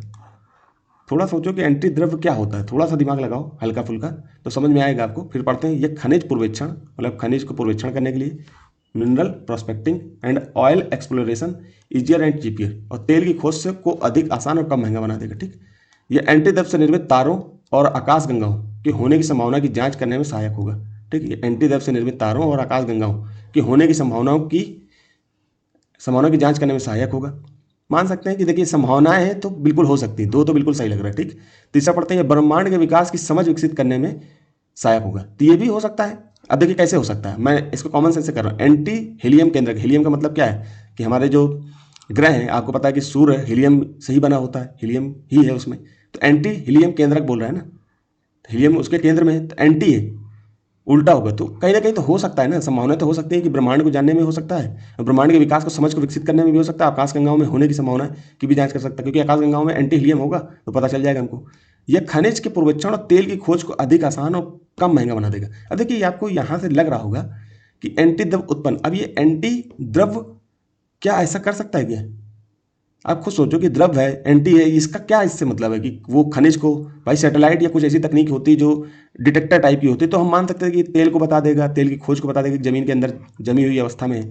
लेकिन एंटी द्रव्य के बारे में थोड़ा सा उस समय करंट अफेयर में भी चल रहा था, ठीक है, तभी ऐसा पूछा गया है, ठीक है। तो इसलिए इसको बहुत ज़्यादा लोड नहीं लेना। तो पहला वाला हमको थोड़ा सा इसलिए गलत लगा क्योंकि खनिज का पूर्वेक्षण करना और तेल की खोज ऐसा कुछ बोला, तो इसको थोड़ा सा लग रहा है कि ये तो नहीं होगा। तो जैसे ही आपने एक को काटा, एक गलत, तीन तो दोनों में सही है, तीन तो कंफर्म हमने वैसे भी मान लिया, दो को वैसे भी सही मान रहे थे, तो इस तरह से 2-3 सही हो गया। अब आपका होगा कि ऐसे तुक्का तो कोई भी मार देगा, लेकिन ऐसा नहीं दोस्तों। जब आप कई बार प्रश्नों को करने लगोगे ना, तो आपको ये चीज़ें अपने आप निकल के आएंगी कि एंटी द्रव्य और तेल का कोई खास लेन देन नहीं है इसमें। ये कब होगा? जब आप कई सारे प्रश्न लगा लोगे, जब कम से कम 2-3 बार जो है 15 साल के पेपर को कम से कम 5 बार 10 बार लगा लोगे ना, तो ऑटोमेटिक आपके अंदर से चीज़ें निकल के आ जाएंगी। पढ़ते हैं आगे, 2-3 सही है। तो क्या कर रहा है, ब्रह्मांड की समझ, एंटी हीलियम जैसी भारी एंटी मैटर द्रव का मतलब एंटी मैटर का निर्माण वैज्ञानिकों को यह समझने में मदद करता है कि बिग बैंग के बाद ब्रह्मांड का विकास कैसे हुआ और पदार्थ एवं एंटी मैटर मतलब मैटर और एंटी मैटर के बीच संतुलन कैसे बदला। ठीक, एंटी तारों आकाशगंगाओं की खोज, यह खोज इस संभावना की जांच करने में सहायक है कि ब्रह्मांड के सुदूर कोनों में एंटी द्रव से बने तारे या आकाशगंगाएं मौजूद हो सकती हैं। गलत क्यों है? पहला, क्योंकि एंटी द्रव का उत्पादन अत्यधिक जटिल और खर्चीला है। इसका उपयोग वर्तमान खनिज पूर्वेक्षण और तेल की खोज जैसे व्यावसायिक कार्यों के लिए नहीं किया जा सकता। ठीक है, तो ऐसा कुछ हमने कॉमन सेंस लगाया कि इतना हमने ये तो नहीं सोचा कि महंगा है कि क्या है, लेकिन हमने सोचा कि एंटी द्रव है, इसका तेल से क्या लेना देना है, ये खनिज को कैसे, खनिज तो जमीन के अंदर है और जमीन के अंदर ये एंटी द्रव कैसे बता देगा, ऐसे मतलब हमने सोचा। ठीक है, तो इसके बारे में और पढ़ते हैं। एंटी द्रव है क्या, इसके बारे में पढ़ते हैं। एंटी द्रव एक ऐसा पदार्थ है जो सामान्य पदार्थ का बिल्कुल विपरीत संस्करण है। अब द्रव मतलब मैटर है और एंटी मैटर, तो एंटी मैटर उसके विपरीत होगा। ठीक, सीधी सी बात है, ये तो कॉमन सेंस भी लगा सकते हो। जैसे हमारे आसपास का सामान्य पदार्थ प्रोटॉन, इलेक्ट्रॉन और न्यूट्रॉन से बना होता है। एंटी द्रव की इन्हीं कणों के प्रतिकणों से बना होता है। एंटी द्रव जो एंटी मैटर बना होता है तो इलेक्ट्रॉन, प्रोटॉन और न्यूट्रॉन के प्रतिकणों मतलब उल्टा, अगर ये प्लस माइनस में चल रहे हैं, मान लो इलेक्ट्रॉन प्लस में है तो वो माइनस में चला जाएगा, या इलेक्ट्रॉन माइनस में है तो वो प्लस में चला जाएगा, इस तरह से होगा। ठीक है, तो ये विपरीत आवेश का मतलब एंटी द्रव के कणों का द्रव्यमान तो समान कणों जैसे कि होता है, समान कणों जैसा ही होता है, लेकिन उनका विद्युत आवेश इलेक्ट्रिक चार्ज विपरीत होता है। उदाहरण के लिए इलेक्ट्रॉन का प्रतिकण पॉजिट्रॉन होता है, जैसे कि जिस पर धनात्मक आवेश होता है। अब इलेक्ट्रॉन में आपको मान लो इलेक्ट्रॉन है तो इसमें ऋण आवेश होगा, तो जो पॉजिट्रॉन होगा मतलब इसका विपरीत होगा। ठीक है, तो उसमें क्या होगा, धन आवेश होगा, इसको हम बोलेंगे पॉजिट्रॉन, मतलब पॉजिटिव होगी ना। फिर क्या करेंगे, ऊर्जा में परिवर्तन, जब पदार्थ और एंटी द्रव एक दूसरे के संपर्क में आते हैं तो वे तुरंत एक दूसरे को नष्ट कर देते हैं और विशाल मात्रा में शुद्ध ऊर्जा गामा किरणों के रूप में उत्सर्जित करते हैं। ठीक, ब्रह्मांड का रहस्य के वैज्ञानिकों के अनुसार बिग बैंग के समय पदार्थ और एंटी द्रव समान मात्रा में बने थे, लेकिन आज ब्रह्मांड में केवल समान पदार्थ ही प्रमुखता से दिखाई देता है। एंटी द्रव को बहुत कम मात्रा होना विज्ञान के सबसे बड़े रहस्यों में से एक है। ठीक है, ये पता होना चाहिए आपको। दुनिया का सबसे महंगा पदार्थ भी है, इसलिए भी है क्योंकि इसका इतना महंगा है कि मतलब इसको रखने के लिए, मतलब 1 ग्राम रखने के लिए आपको 62.5 ट्रिलियन डॉलर खर्च करना पड़ेगा, मतलब 52 लाख करोड़ रुपए खर्च करना पड़ेगा। यह कृत्रिम रूप से बनाना और सुरक्षित रखना अत्यंत कठिन और खर्चीला है। इसके 1 ग्राम की कीमत लगभग 62.5 ट्रिलियन डॉलर आकी गई। ठीक, अंतरिक्ष में कई सौ किलोमीटर प्रति सेकंड की गति से यात्रा कर रहे विद्युत आवेशी कण बोल रहा है, ये याद रखना, कण यदि पृथ्वी के धरातल पर पहुंच जाते हैं तो जीव जंतुओं को गंभीर नुकसान पहुंचा सकते हैं। ये कण किस कारण से पृथ्वी के धरातल पर नहीं पहुंच पाते। ठीक, मान लो ये अंतरिक्ष है, ये मान लो हमारी पृथ्वी है, चलो यहाँ देखते हैं, ये हमारी पृथ्वी है और ये आपकी अंतरिक्ष, यहाँ से आने वाली कणें भारत में मतलब कि देश के अंदर, पृथ्वी के अंदर आ सकती हैं, पृथ्वी के वायुमंडल में आ सकती हैं और हमारे जीव जंतुओं को नुकसान पहुंचा सकती हैं। ठीक, तो क्यों, कुछ ऐसी परत है क्या ऊपर जो इसको आने नहीं देती, तो पढ़ते हैं। पृथ्वी की चुंबकीय शक्ति उन्हें ध्रुवों की ओर मोड़ देती है, लग तो रहा है कुछ। पृथ्वी के इर्द गिर्द ओजोन परत उन्हें बाह्य अंतरिक्ष में परिवर्तित कर सकती है, ये तो बिल्कुल नहीं होगा ना। ओजोन परत तो केवल पराबैंगनी किरण को करती है, पराबैंगनी, ये तो सामान्य कथन है, ये तो पता होना चाहिए, कई साल से हम लोग पढ़ रहे हैं, तो ये बिल्कुल नहीं होगा, हमने जैसे काटा तो ये भी नहीं होगा। ठीक है, क्योंकि हमको ये वाला हल्का सा लग रहा है तो डी भी कट जाएगा, क्योंकि ए बी सी में से कोई नहीं, लेकिन हमको ए तो लग ही रहा है ना हल्का की, हल्का ये हो सकता है, लेकिन हम इसको भी पढ़ेंगे, हो सकता है सी इससे बेहतर हो। वायुमंडल की ऊपरी परतों में उपस्थित आर्द्रता उन्हें पृथ्वी के धरातल पर नहीं पहुंचने देती। आर्द्रता से कण का कोई लेना देना है नहीं, क्योंकि आना चाहे तो आ जाएगा, लेकिन हम मान भी लें कि चलो ये भी हो सकता है, लेकिन सबसे अच्छा कारण क्या है, कण है, और कण कहीं भी आएगा तो विद्युत चुंबकीय जो शक्ति होती है, आपको पता है कि जैसे हमारी ये पृथ्वी है, इसके 2 पोल में मान लीजिए उत्तरी पोल और ध्रुवी पोल। अब यहाँ पृथ्वी क्या है कि ये जो है मैग्नेटिक फील्ड होती है, इसे चलती है इस तरह से, तो ये क्या होता है कि ये ध्रुवों की ओर, जैसे आप मान लो कि यहाँ से आए और यहाँ से आएगा, तो ये हमें 3D तो नहीं दिख सकता, ये ऐसे ही देखेगा तो ये क्या करते हैं, इसको ध्रुवों की ओर मोड़ देगा, यहाँ पर टकराएंगे, इधर चली जाएंगे तो इधर चली जाएंगे। ठीक है, तो ये पहले ही कथन आपको सही है, सिंपल सोचोगे, थोड़ा सा दिमाग लगाओगे दोस्तों तो आंसर आपके हाथ में हो जाएगा। अब क्या करें, ए विकल्प सही है। ये चुंबकीय शक्ति मैग्नेटिक फील्ड इन आवेशित कणों को ध्रुवों की ओर मोड़ देती है। मुख्य बिंदु क्या है, सूर्य से आने वाली सौर पवनों में तीव्र गति वाले विद्युत आवेशित कण होते हैं। ठीक, और ये अगर पृथ्वी के अंदर आ गए तो गामा किरण, और गामा किरण बहुत तीव्रता, उसकी फ्रिक्वेंसी बहुत तेज होती है, तुरंत ही लोगों को जो है नुकसान कर देगी, नुकसान व्यक्ति जो है तुरंत मर भी जाएगा। ठीक है, जब एक्सरे जो है ज़्यादा नहीं कराने के लिए बोलता है, MRI मशीनें में भी जो है आपका एक्सरे किरणें होती हैं, उन पर मना किया जाता है कि आपको जो है ज़्यादा नहीं कराना चाहिए एक्सरे, बहुत कम जो है चांस होते हैं इसको जो है, कहीं अगर बार बार कराओगे तो हो सकता है कि अंदर जो आपके ऑर्गन से डैमेज हो सकते हैं। पृथ्वी का चुंबकीय क्षेत्र मैग्नेटोस्फीयर एक सुरक्षा कवच की तरह कार्य करता है, जो इन कणों को धरातल पर सीधे पहुंचने से रोककर ध्रुवीय क्षेत्रों को विक्षेपित रिफ्लेक्ट कर देता है। ठीक है, अब देखिए दोस्तों, ये सामान्य जानकारी है, बहुत अंदर जा करके आपको मास्टर नहीं बनना है, ये एक सामान्य जानकारी जो इस क्षेत्र का है वो इसको पढ़ करके आराम से जो है निकाल सकता है। ठीक है, जब ये कण ध्रुवों पर वायुमंडल के साथ क्रिया करते हैं तो आकाश में रंगीन रोशनी दिखाई देती है, जिससे ऑरोरा वन कहा जाता है। ऑरोरा के बारे में पढ़ते हो, इसको जरा बताओ कमेंट करके क्या है। ठीक है, इसके बाद आपको अगले क्वेश्चन में चलते हैं। कुछ लोगों का सोचना है कि तेजी से बढ़ रही ऊर्जा की जरूरत पूरी करने के लिए भारत में थोरियम को नाभिकीय ऊर्जा के भविष्य के ईंधन के रूप में इस्तेमाल विकसित किया जा सकता है के लिए शोध और विकास करना चाहिए। इस संदर्भ में थोरियम यूरेनियम की तुलना में अधिक लाभकारी है। थोरियम जो है अधिक लाभकारी है। तो पहला कारण आपको पता है कि यूरेनियम के ज़्यादा, जैसे यूरेनियम जितना खतरनाक है उतना थोरियम नहीं है, तो पहला तो यही आपके लिए अच्छा है। ठीक है, और यूरेनियम जो होता है, थोरियम हमें हर जगह मतलब मिल जाता है। ठीक है, यूरेनियम मिलना थोड़ा सा मुश्किल है और थोड़ा खतरनाक भी होता है, इसलिए जो है ठीक है इसको बहुत ध्यान से जो है इसकी तकनीकी का इस्तेमाल किया जा सकता है। तो इसको पढ़ते हैं। अब इस समय एलपीजी सिलेंडर को लेकर के पूछ लेगा, पहले आपको पता होना चाहिए क्योंकि आपको पता है कि इस समय एलपीजी सिलेंडर को लेकर बड़ी किल्लत है, मिल नहीं रहा है। तो पूछ लेगा यूपीसी एलपीजी, सीएनजी, पीएनजी और एलएनजी में क्या अंतर है। ठीक है, इन चारों के बारे में आपको पता होना चाहिए। इनमें कौन कौन सी गैस इस्तेमाल की जा सकती है। सीएनजी में कौन सी गैस होती है, जैसे मीथेन होती है, इसमें पीएनजी में भी मीथेन। ये है तो एक ही चीज़, बस इनके ट्रांसपोर्ट को लेकर के थोड़ा सा दिक्कत होती है। मैं भी बता रहा हूँ, इनको थोड़ा सा बता ही देता हूँ। इसमें भी मीथेन होती है। ठीक है, इसमें प्रोपेन और ब्यूटेन होती है, प्लस ब्यूटेन होती है। और मिथाइल मरकैप्टन भी डाली जाती है, क्योंकि क्या होता है कि क्योंकि इसमें प्रोपेन और ब्यूटेन में गंध नहीं होती। तो मान लो घर में यूज कर रहे हो, गंध नहीं होगी तो पता भी नहीं चलेगा, पता चला आग लग गई। तो इसमें मिथाइल मरकैप्टन भी डाली जाती है, जिससे क्या हो कि इसकी गंध आपको समझ में आ जाए। ठीक, अब सीएनजी, ये तीनों मीथेन होती है, ये है एक ही गैस।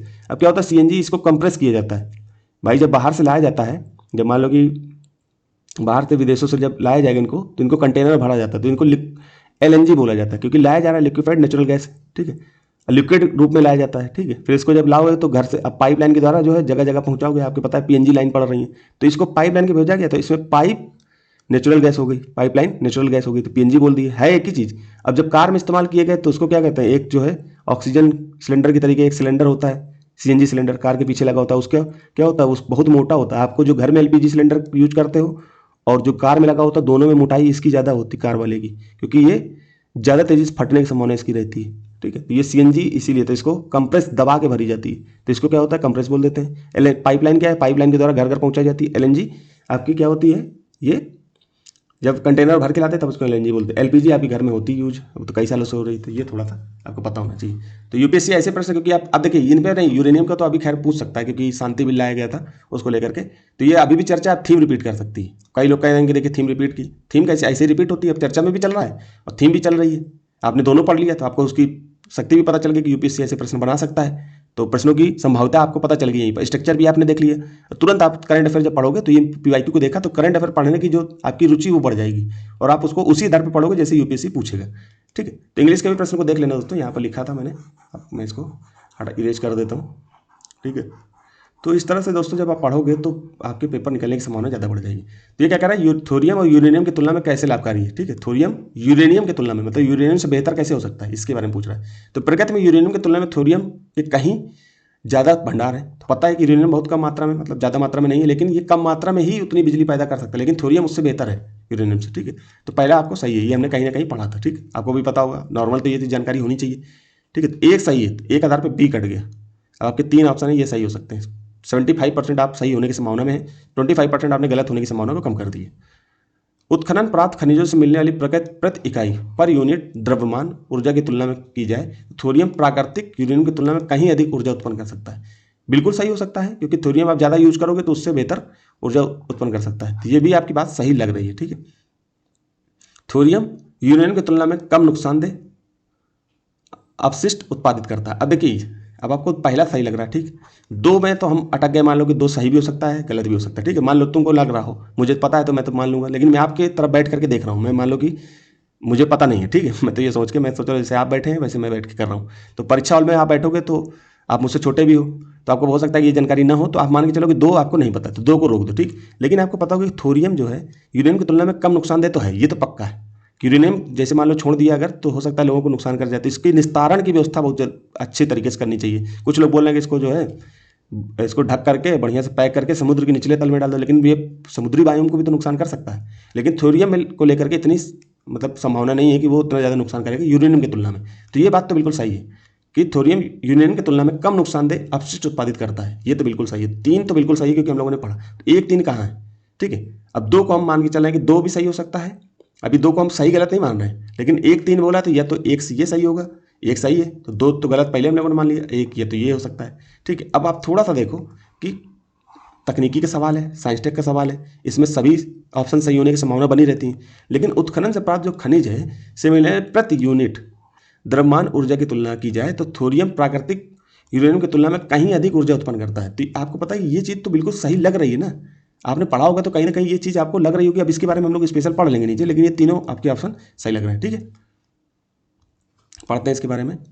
थोरियम यूरेनियम की तुलना में भविष्य का बेहतर ईंधन मानने के पीछे 3 मुख्य वजह है, ये कारण है। अधिक उपलब्धता, प्रकृति में थोरियम यूरेनियम की तुलना में लगभग 3 से 4 गुना अधिक मात्रा में पाया जाता है। भारत का दुनिया का सबसे बड़ा थोरियम भंडार जिस विशेष केरल के तटीय क्षेत्रों में मोनाजाइट रेत में मौजूद है। अभी हमने केरल के तटीय क्षेत्र में क्या देखा था, कमेंट करके बताओ जल्दी से। अधिक ऊर्जा दक्षता, थोरियम एक फर्टाइल उर्वर ईंधन है। जब इसे रिएक्टर में उपयोग किया जाता है तो इसके प्रति इकाई द्रव्यमान से निकलने वाली ऊर्जा प्राकृतिक यूरेनियम की तुलना में अधिक होती है। थोरियम का लगभग पूरा हिस्सा ईंधन के रूप में इस्तेमाल किया जा सकता है, जबकि प्राकृतिक यूरेनियम का केवल एक छोटा हिस्सा U-235 यूरेनियम 235 की ही विखंडनीय है। तो जो प्राकृतिक रूप से मिलता है उसमें यूरेनियम 235 ही यूज किया जा सकता है, ठीक है। और थोरियम का तो लगभग काफ़ी कुछ यूज़ किया जा सकता है, लगभग पूरा हिस्सा ही ईंधन के में इस्तेमाल किया जा सकता है। तो इसी आधार पर आपको पहला दूसरा गलत हो जाएगा, मतलब दूसरा सही हो जाएगा, है ना। पहला इसी तरह से कम हानिकारक अपशिष्ट, थोरियम आधारित रिएक्टर बहुत कम मात्रा में दीर्घकालिक रेडियोधर्मी कचरा जैसे प्लूटोनियम और अन्य ट्रांस यूरेनिक तत्व पैदा करते हैं। इनका अपशिष्ट यूरेनियम की तुलना में कम समय तक रेडियोधर्मी रहता है, जिससे इसका निस्तारण आसान और सुरक्षित होता है, ठीक है। ये भी बात सही है। अब देखते हैं भारत के संदर्भ में कुछ अन्य जानकारी है। भारत का 3 चरणों वाला परमाणु कार्यक्रम 3 स्टेज न्यूक्लियर पावर प्रोग्राम 1950 के दशक में डॉक्टर होमी जहांगीर भाभा द्वारा तैयार किया गया था। इसका मुख्य उद्देश्य भारत के विशाल थोरियम भंडार का उपयोग करके देश को ऊर्जा के क्षेत्र में आत्मनिर्भर बनाना है। यहाँ इसके 3 चरणों का आसान विवरण देखते हैं। तो प्रथम चरण में क्या होता है, pressurised heavy water reactor. Heavy water के बारे में हम लोगों ने पढ़ लिया था। एक H2O होता है, हल्का वाटर होता है, एक D2O होता है। तो D2O के बारे में आप लोगों ने पढ़ा होगा, ठीक है। तो इसमें इस्तेमाल प्राकृतिक यूरेनियम का उपयोग किया जाता है। अब D2O जो भारी जल होता है वो उसका काम क्या होता है ये बताओ हमको, पिछले 2011 में पूछा गया था। फिर क्या कर रहा है, यूरेनियम के विखंडन से बिजली बनती है, लेकिन इस प्रक्रिया के दौरान उप उत्पाद बाई प्रोडक्ट के रूप में प्लूटोनियम 239 प्राप्त होता है। जैसे बिजली बनेगी तो हमको ये भी प्राप्त होगा, ठीक है। भारत में वर्तमान में काम कर रहे अधिकांश परमाणु रिएक्टर इसी श्रेणी के, ठीक है। तो ये पता होना चाहिए। तो आपको पूछ लेगा, एक कथन रख देगा, अधिकांश जो हमारे यहाँ परमाणु रिएक्टर जो इस्तेमाल किए जा रहे हैं किस श्रेणी के हैं। प्रेशराइज्ड हैवी वाटर वाले हैं तो हैवी वाटर ही इस्तेमाल किया जाता है, तो ये पहला है, ठीक है। द्वितीय चरण में फास्ट ब्रीडर रिएक्टर, अब ये क्या होता है, FBR। इसमें पहले चरण से प्राप्त प्लूटोनियम 239 और यूरेनियम 238 का उपयोग किया जाता है, ठीक है। तो पहले चरण से ही प्राप्त, ठीक है।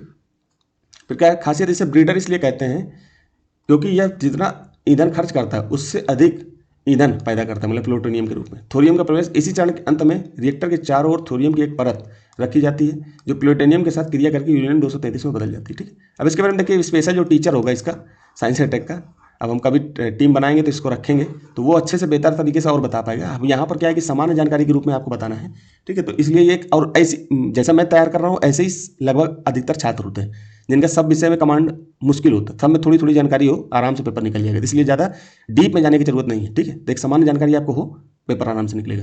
तृतीय चरण में थोरियम आधारित रिएक्टर, इसमें यूरेनियम 233 और थोरियम के मिश्रण का उपयोग किया जाता है। लक्ष्य इसका अंतिम चरण है जहां भारत अपने प्रचुर थोरियम भंडार का सीधा उपयोग बिजली बनाने के लिए कर पाएगा। एक बार यह चरण पूरी तरह सक्रिय हो गया तो भारत को ईंधन के लिए किसी दूसरे पर निर्भर नहीं रहना पड़ेगा, ठीक। चुनौती क्या है, थोरियम खुद से विखंडित फिसाइल नहीं होता, उसे ऊर्जा देने वाले ईंधन यूरेनियम 233 में बदलने के लिए दूसरे चरण का सफल होना अनिवार्य है। भारत अभी दूसरे चरण के व्यवसायीकरण पर काम कर रहा है, ठीक है। तो ये सब चल रहा है। इस पर करंट अफेयर पे जब भी क्वेश्चन पूछा जाए तो आपको तुरंत तैयार करना है। अब पूछ रहा है बीटी वैगन के बारे में। भारत में बीटी वैगन का प्रवेशन मतलब भारत के अंदर अगर बीटी वैगन आएगा तो लोगों का विरोध का कारण क्या है, उस समय काफ़ी चर्चा में चल रहा था। UPSC 2012 में पूछा गया, 2011 में, ये 12 का पेपर करा ना, 2011 में पूछा गया, ठीक। तो बैगन के आनुवांशिक अभियांत्रिकी में से उस एक किस्म बीटी वैगन विकसित की गई, इसका लक्ष्य क्या है। अब ये देखिए 4 ऑप्शन दिया है। इसे नाशक सहजीवी बनाना है, नाशक जीव सह बनाना है, इसके अधिक स्वादिष्ट और पौष्टिक बनाना है, इसे जल, देखिए सामान्य पूछा पहली बार। अब जब दूसरी बार पूछ रहा है, अब पूछ रहा है तो देखिए थोड़ा सा जटिल की है। इसका मतलब क्या कर रहा है यूपीएससी? अब ऐसे प्रश्न को देखने के बाद आपको क्या सीखना चाहिए? दोबारा सेम टू सेम प्रश्न नहीं आएगा, लेकिन अगर बीटी वैगन के बारे में पूछ रहा है, बीटी के बारे में पढ़ रहा है, बैचलर थ्रोंजिसिस के बारे में पूछ रहा है, जिसका मतलब पहले 2 बार 3 बार पूछ चुका है, तो अगली बार जब पूछेगा तो इसमें संभावना क्या होती है, और ज़्यादा बनी रहती है कि यूपीएससी इससे आपसे अपेक्षा करेगा कि इसके विषय में और बेहतर जानकारी आपको होनी चाहिए। तो यहाँ पर आपको थोड़ा सा डीप में जाना है, ठीक है। पिछली बार आपने देखा सामान्य पूछा 2011 में, ठीक है। अब देखो थोड़ा सा टफ पूछ लिया, लेकिन ऐसा घबराना नहीं है, एलिमिनेशन तो हमारा काम ही कर रहा है। 2026 में भी एलिमिनेशन तगड़ा काम करेगा, जो प्रैक्टिस ज़्यादा करेगा उसका पेपर निकलेगा। तो बीटी वैगन की रचना इसके जीनोम में मृदा कवक के जीन को प्रवेश करा कर की गई है। तो मृदा कवक थोड़ा सा देखना कि मृदा कवक होता है कि कुछ और होता है। अब ज़्यादा अंदर नहीं जाना, थोड़ा सा सोच लेना है, ठीक है। तो ये चीज़ आपको पता होना चाहिए। अब यहाँ पर क्वेश्चन क्या पूछ रहा है, मृदा कवक हम नहीं जाएंगे, लेकिन यहाँ पूछ रहा है लोगों के विरोध का क्या कारण है। लोगों के विरोध, अब ये मृदा कवक डाला गया, इसका विरोध थोड़ी हो रहा था। आप मृदा कवक डाल रहे हो कि मृदा के जीवाणु डालो, वैसे तो जीवाणु डाला जा रहा था, फंगी तो डाला नहीं गया। अभी हम पीछे पढ़ के भी आ रहे हैं, तो उस आधार पर भी गलत हो जाएगा। विरोध का लेकिन क्या कारण था, क्वेश्चन तो हम लोग यहीं पर नहीं समझ पाते ना। कई बच्चे जो है क्वेश्चन ही नहीं समझ पाते, वो सीधे बीटी वैगन देखे, अब यहाँ पर जो जो मिल रहा है उसी को मार दिया। ऑप्शन भी ऐसे दिए हैं, सीधे मार दो डी। लेकिन दिक्कत यह है कि ऑप्शन हमको ठीक से क्वेश्चन को समझना है। तो पहली बात तो मृदा कवक बोल रहा है, हमने मृदा बैक्टीरिया पढ़ा था, तो पहली बात तो ऐसे गलत होगी। लेकिन इसमें विरोध का कारण है तो हम इसको ज़्यादा ध्यान नहीं देंगे। फिर दूसरा पढ़ते हैं, बीटी वैगन के बीज टर्मिनेटर बीज है, जिसके कारण किसानों को प्रत्येक मौसम के पहले बीज कंपनियों से बीज खरीदना पड़ता है, ठीक है। ये तो बिल्कुल सही। टर्मिनेटर बीज का मतलब क्या है कि एक बार बीज इस्तेमाल हो गया तो दोबारा बीज फिर से नहीं उगेगा, तो उसके लिए फिर से कंपनी के पास जाना है। कंपनी इसीलिए काम ही कर रही थी। अब विदेशों में क्या हो रहा था, यही होता है कि भाई एक बार ले लेंगे किसान तो दोबारा हमारे पास आएंगे नहीं, तो दोबारा क्यों आए, तो हम ऐसे बीज बनाए कि टर्मिनेटर एक बार यूज हो दोबारा यूज ही नहीं कर पाए, तो हमको फिर उनको हमारे पास आना होगा, फिर मोटा पैसा लेंगे। अब किसानों को जो कहीं ना कहीं बेवकूफ़ बनाया जा रहा है, और आज फिर से वही जो है बिल आया किसान को लेकर के, जो भारत की मार्केट को कहीं ना कहीं किसान तक पहुँच, उद्योगपतियों तक, जो बाहर बैठे हुए यूएस ब्रिटेन में बैठे हुए उद्योगपति हैं वो यूज कर रहे हैं हमारा मार्केट, हमारे किसान इसी तरह से यूज किए जा रहे हैं। तो कहीं ना कहीं इसका विरोध होना भी चाहिए। खैर वो अलग विषय, कभी हम उस पर चर्चा करेंगे तो लेकर आएंगे। दूसरा वाला भी हमें गलत लग रहा है, लेकिन हम इसको रोक के रखेंगे। अब गलत है कि सही है, थोड़ा रोकेंगे। कि विरोध का कारण ये नहीं था, मेन कारण ये था कि एक आशंका थी कि बीटी वैगन के उपभोग का स्वास्थ्य पर विपरीत प्रभाव पड़ सकता है। तो उसमें आप लोग तो बच्चे हो गए, हम लोग तो उस समय जब सुनते थे पढ़ते थे तो ये चीज़ हमको पता थी कि ये चीज़ जो है बिल्कुल आशंका, क्योंकि इसको स्वास्थ्य पर भाई नई नई टेक्नोलॉजी है, कहीं ना कहीं क्या हो सकता है शरीर पे नुकसान। अब मार्केट हमारे यहाँ बड़ी है तो बड़ी बड़ी कंपनियाँ क्या करती हैं, हमको यूज करती हैं। और डॉक्टर भी हमारे यहाँ इस तरह के हैं कि वो बता ही देते हैं, कह देते हैं कि ठीक है भैया आप ये दवाई यूज करो, नई दवाई यूज करो, ये फायदा देगी। अब नुकसान हो रहा है, फायदा और डॉक्टर बताता थोड़ी है, ये सब मिली भगत होती है। खैर यह आशंका कि बीटी वैगन के उपभोग का स्वास्थ्य पर विपरीत प्रभाव पड़ सकता है, तो बिल्कुल हो सकता है स्वास्थ्य पर। ये तो बिल्कुल सही है, 3 तो बिल्कुल सही। तो 3 जहाँ जहाँ है, 3 तो सभी जगह है, तो 3 तो बिल्कुल सही है। देखो 3 है ना। तो चौथा देखो, यह भी चिंता है कि बीटी वैगन के प्रवेशन से जैव विविधता पर विपरीत प्रभाव पड़ सकता है। बिल्कुल पड़ सकता है कि भाई कोई नई तकनीकी आ गई तो जैव विविधता आपको नष्ट हो सकती है, आसपास के और जीव जंतु जो हमारे लिए अच्छे माने जाते हैं वो भी नुकसान। मान लो कोई दवा है, एंटीबैक्टीरियल दवा है, ठीक है, एंटीबैक्टीरियल दवा वो आपको खाने के लिए बोली जा रही है। अब क्या होगा, एंटीबैक्टीरियल दवा ये थोड़ी देखती है कि आपके पेट के अंदर जो बायोम है उसमें बहुत सारे बैक्टीरिया आपके अच्छे माने जाते हैं, वो तो उसको भी मार देगा ना। तो इसलिए हमारे जो पेट के अंदर जब बायोम है उसको तो कहीं ना कहीं नुकसान पहुंचा ही सकता है। इसलिए जो है आप कोई भी दवा लाओगे उसको प्लांट में डालोगे तो हो सकता है कि अगल बगल के प्लांट में जो मधुमक्खियाँ आती हैं या उसी प्लांट में मधुमक्खियाँ, तो पता लगा वो भी नहीं आएंगी। तो जब वो भी नहीं आएंगे तो पता लगा फल भी नहीं उगेगा। तो ये भी कहीं ना कहीं कारण होता है। तो 3 और 4 कहाँ कहाँ है, तो या तो सी होगा या तो डी होगा, ठीक है। अब पहला तो हमने बिल्कुल गलत मान लिया, पहला गलत जैसे माना तो तुरंत सी हो गया। अब बी के बारे में हमको पता भी नहीं है, तब भी हम लोग कहाँ आंसर में पहुंच गए। पहले इस तरह के प्रश्न आते थे तो हम लोगों को संभावना बिल्कुल सही सही बनी रहती थी कि हम लोग ठीक कर लेंगे, लेकिन अब थोड़ा सा जटिल आते हैं। लेकिन ऐसा नहीं है कि दोस्तों किया नहीं जा सकता। जब आप पीवाईक्यू को बार बार देखोगे तो यहीं से 2-4 प्रश्न आपके हो जाएंगे पीवाईक्यू से ही। पढ़ते हैं हम। अब इसके बारे में हमने पहले बीटी वैगन के बारे में बहुत अच्छे से चर्चा करी 2011 के पेपर में, तो आप पीछे का पेपर देखोगे। ये नहीं पेपर देखना है तो आप जाकर के हमारी टेलीग्राम से जो है ये पीपीटी को मैंने पीडीएफ में चेंज करके दे दिया, तो आप जाकर के उसको भी पढ़ सकते हो, ठीक। पहला गलत क्यों, बीटी वैगन में मिट्टी के कवक सॉइल फंगस के जीन नहीं बल्कि मिट्टी में पाए जाने वाले जीवाणु बैक्टीरियम जिसका इस्तेमाल बैसिलस थ्रोंजिसिस है, जिसके क्राइवन एसी डाला गया, ठीक है। तो ये हम लोगों ने पढ़ाई था। बीटी के वैगन के बीज टर्मिनेटर बीज नहीं है। टर्मिनेटर तकनीक वाले बीज अगली फसल के लिए अनुपयोगी हो जाते हैं। लेकिन बीटी वैगन के मामले में विरोध का मुख्य कारण बीजों का महंगा होना।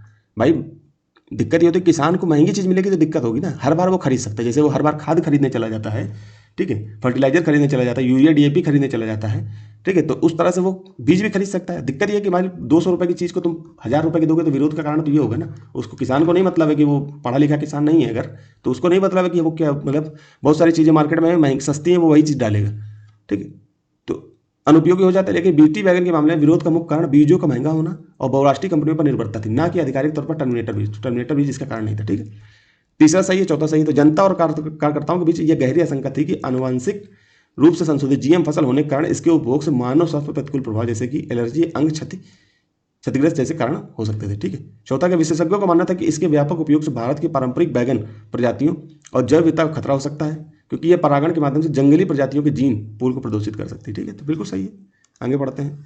अब हाँ, ये पढ़ते हैं, पीड़कों के प्रतिरोध के अतिरिक्त वे कौन सी संभावना है जिनके लिए आनुवांशिक रूप से रूपांतरित पादपों का निर्माण किया गया है। अब इसमें क्या है, देखिए, अब जीएम फसल जो है उसको क्या क्या हो सकता है।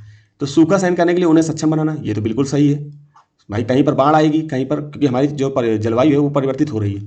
ठीक है, जलवायु परिवर्तन हो रहा है, उससे क्या होगा, कहीं पर क्या होगा, बारिश ज़्यादा होगी, कहीं पर पता लगा सूखा पड़ रहा है। ठीक, तो हमको ऐसी फसलें बनानी है जो जलवायु अनुकूल हो, मतलब जलवायु के अनुकूलित हो जाए। ठीक है, तो हम सूखा जहाँ पड़ रहा है वहाँ पर कुछ ऐसी फसलें बनाएं जो सूखन को सहन कर सकें। उत्पाद में पोषकीय मान बढ़ाना, किसी उत्पाद में उसमें जो है प्रोटीन विटामिन की मात्रा ज़्यादा बढ़ा देना, तो उसमें भी ये हो सकता है। तो दो भी सही है। ठीक है, तो एक दो कहाँ है, एक दो या तो इसमें होगा, या तो इसमें होगा, या तो डी में होगा, मतलब ए सी डी, बी तो नहीं होगा, बी काट दिया। अंतरिक्ष में यानों और अंतरिक्ष स्टेशनों में उन्हें उगने और प्रकाश संश्लेषण करने के लिए सक्षम बनाना है। अब ये अंतरिक्ष से इसका क्या लेना देना है, तो थोड़ा सा ये आपको अंतरिक्ष में अभी बात ही नहीं चल रही है, तो ये तो बिल्कुल कॉमन सेंस से ही कट जाएगा। जैसे ये कटा, 3 हमने वैसे काट लिया था। अब यहाँ 1 2 4 होगा, या तो 1 2 होगा। अब उनकी सेल्फ लाइफ बढ़ाना है, तो बिल्कुल सही है कि जीएम हम लोग जेनेटिकली मॉडिफाइड करके उसकी सेल्फ लाइफ कुछ ऐसे बैक्टीरिया, कुछ ऐसी चीज़ डाल देंगे जिससे क्या होगा कि वो लंबे समय तक चले। तो बिल्कुल संभावना तो बनी है, तो 1 3 4 1 2 4 हो जाएगा। 1 2 4 सही है। आनुवंशिक रूप से रूपांतरित जेनेटिकल मॉडिफाइड फसलों को विकसित करने के मुख्य उद्देश्यों में निम्नलिखित शामिल है। कौन सा, सूखा सहन करने के लिए सक्षम बनाना। जीएम फसलों को अजैविक प्रतिकूल जैसे सूखा, लवणता, ठंडा, ताप के प्रति अधिक सहिष्णु बनाया जाता है। उत्पाद में पोषकीय मान बढ़ाना, फसलों के पोषण स्तर में सुधार किया जाता है, जैसे कि विटामिन ए से भरपूर गोल्डन राइस। ठीक है, इसके लिए आपको पता है गोल्डन राइस में जीएम फसल का यूज करके। फिर सेल्फ लाइफ बढ़ाना, कटाई के बाद होने वाले नुकसान को कम करने और फलों सब्जियों को अधिक समय तक ताज़ा रखने के लिए, जैसे फ्लेवर सेवर टमाटर के बारे में आप लोग बताओ अगर पता हो तो। इसको अलग से हम बताएंगे, कभी चर्चा करेंगे, तो कि उसमें उनके आरएनए और डीएनए में जा करके उसके कुछ तकनीकी परिवर्तन करके उसकी सेल्फ लाइफ बढ़ाई जाती है, उनकी सेल्फ लाइफ बढ़ाई जा सकती है। ठीक है, तो ये फ्लेवर सेवर टमाटर के बारे में हम लोग कभी पढ़ेंगे। अन्य विकल्पों का स्पष्टीकरण, कथन 3 गलत है। वर्तमान में जीएम पौधों को मुख्य व्यावसायिक उद्देश्यों उन्हें अंतरिक्ष यानों या स्टेशनों में उगाने के लिए तैयार करना नहीं है। अंतरिक्ष और कृषि पर शोध जारी है, लेकिन यह जीएम तकनीक के प्राथमिक औद्योगिक या कृषि लक्ष्यों जैसे सूखा प्रतिरोध या सुपोषण में शामिल नहीं है। ठीक है, तो ये चीज़ें। अब दोस्तों देखो, कई सारी चीज़ें जैसे फ्लेवर सेवर टमाटर है, कई सारी चीज़ें मैं यहाँ बता सकता हूँ, लेकिन क्या होता है वीडियो लंबा होगा। और ये मान के चलता हूँ कि आप लोगों ने 1 2 साल तैयारी करी होगी, तभी ये प्रोग्राम देख रहे हो, क्योंकि 2026 में आपको पेपर देना है। तो ये सब चीज़ें आपकी पता होंगी जीएस की। ठीक है, आगे फिर भी आपको दिक्कत हो आप कमेंट में बताना, तो स्पेशल इसके लिए क्लास ले आऊँगा। ठीक है, हालांकि अभी नहीं ला पाऊँगा क्योंकि मेंटरशिप में भी व्यस्त हूँ, और आपकी भी क्लास लेता हूँ, तो बड़ा समय बहुत ज़्यादा जो है बचता में जाता है। तो आप लोग ये मत सोचना कि मैं कई सारी चीज़ें बताने से बचता हूँ, हालांकि मैं बिल्कुल हर चीज़ जानता भी नहीं हूँ, ये भी है, एक सामान्य व्यक्ति हूँ जैसे आप हैं। बस ये कि 2 4 साल आपसे ज़्यादा तैयारी कर ली तो थोड़ा सा ज़्यादा नॉलेज हो गया, बस आपको एक गाइड की भूमिका के थ्रू आपको बताया जा रहा हूँ। ठीक है, हालांकि अनुभव है मेरे पास अच्छा खासा, 4 5 साल से मैं इसी क्षेत्र में हूँ, तो मुझे पता है। ठीक है, हालांकि देखा जाए तो 10 साल से हूँ, खुद भी पढ़ाई को भी जोड़ लूँ कि कितने साल से पढ़ रहा हूँ, प्लस मेंटरशिप के कार्यक्रम में जुड़ा हूँ, तो अच्छा खासा अनुभव है। तो इसलिए मैं आपको गाइड कर रहा हूँ, आप खुद भी देखना 2026 का जब पेपर आप देखोगे तो आपको समझ में आ जाएगा कि कोई चीज़ गलत बताई जा रही है कि सही बताई जा रही है। ठीक है दोस्तों, तो यही करते हैं। धन्यवाद।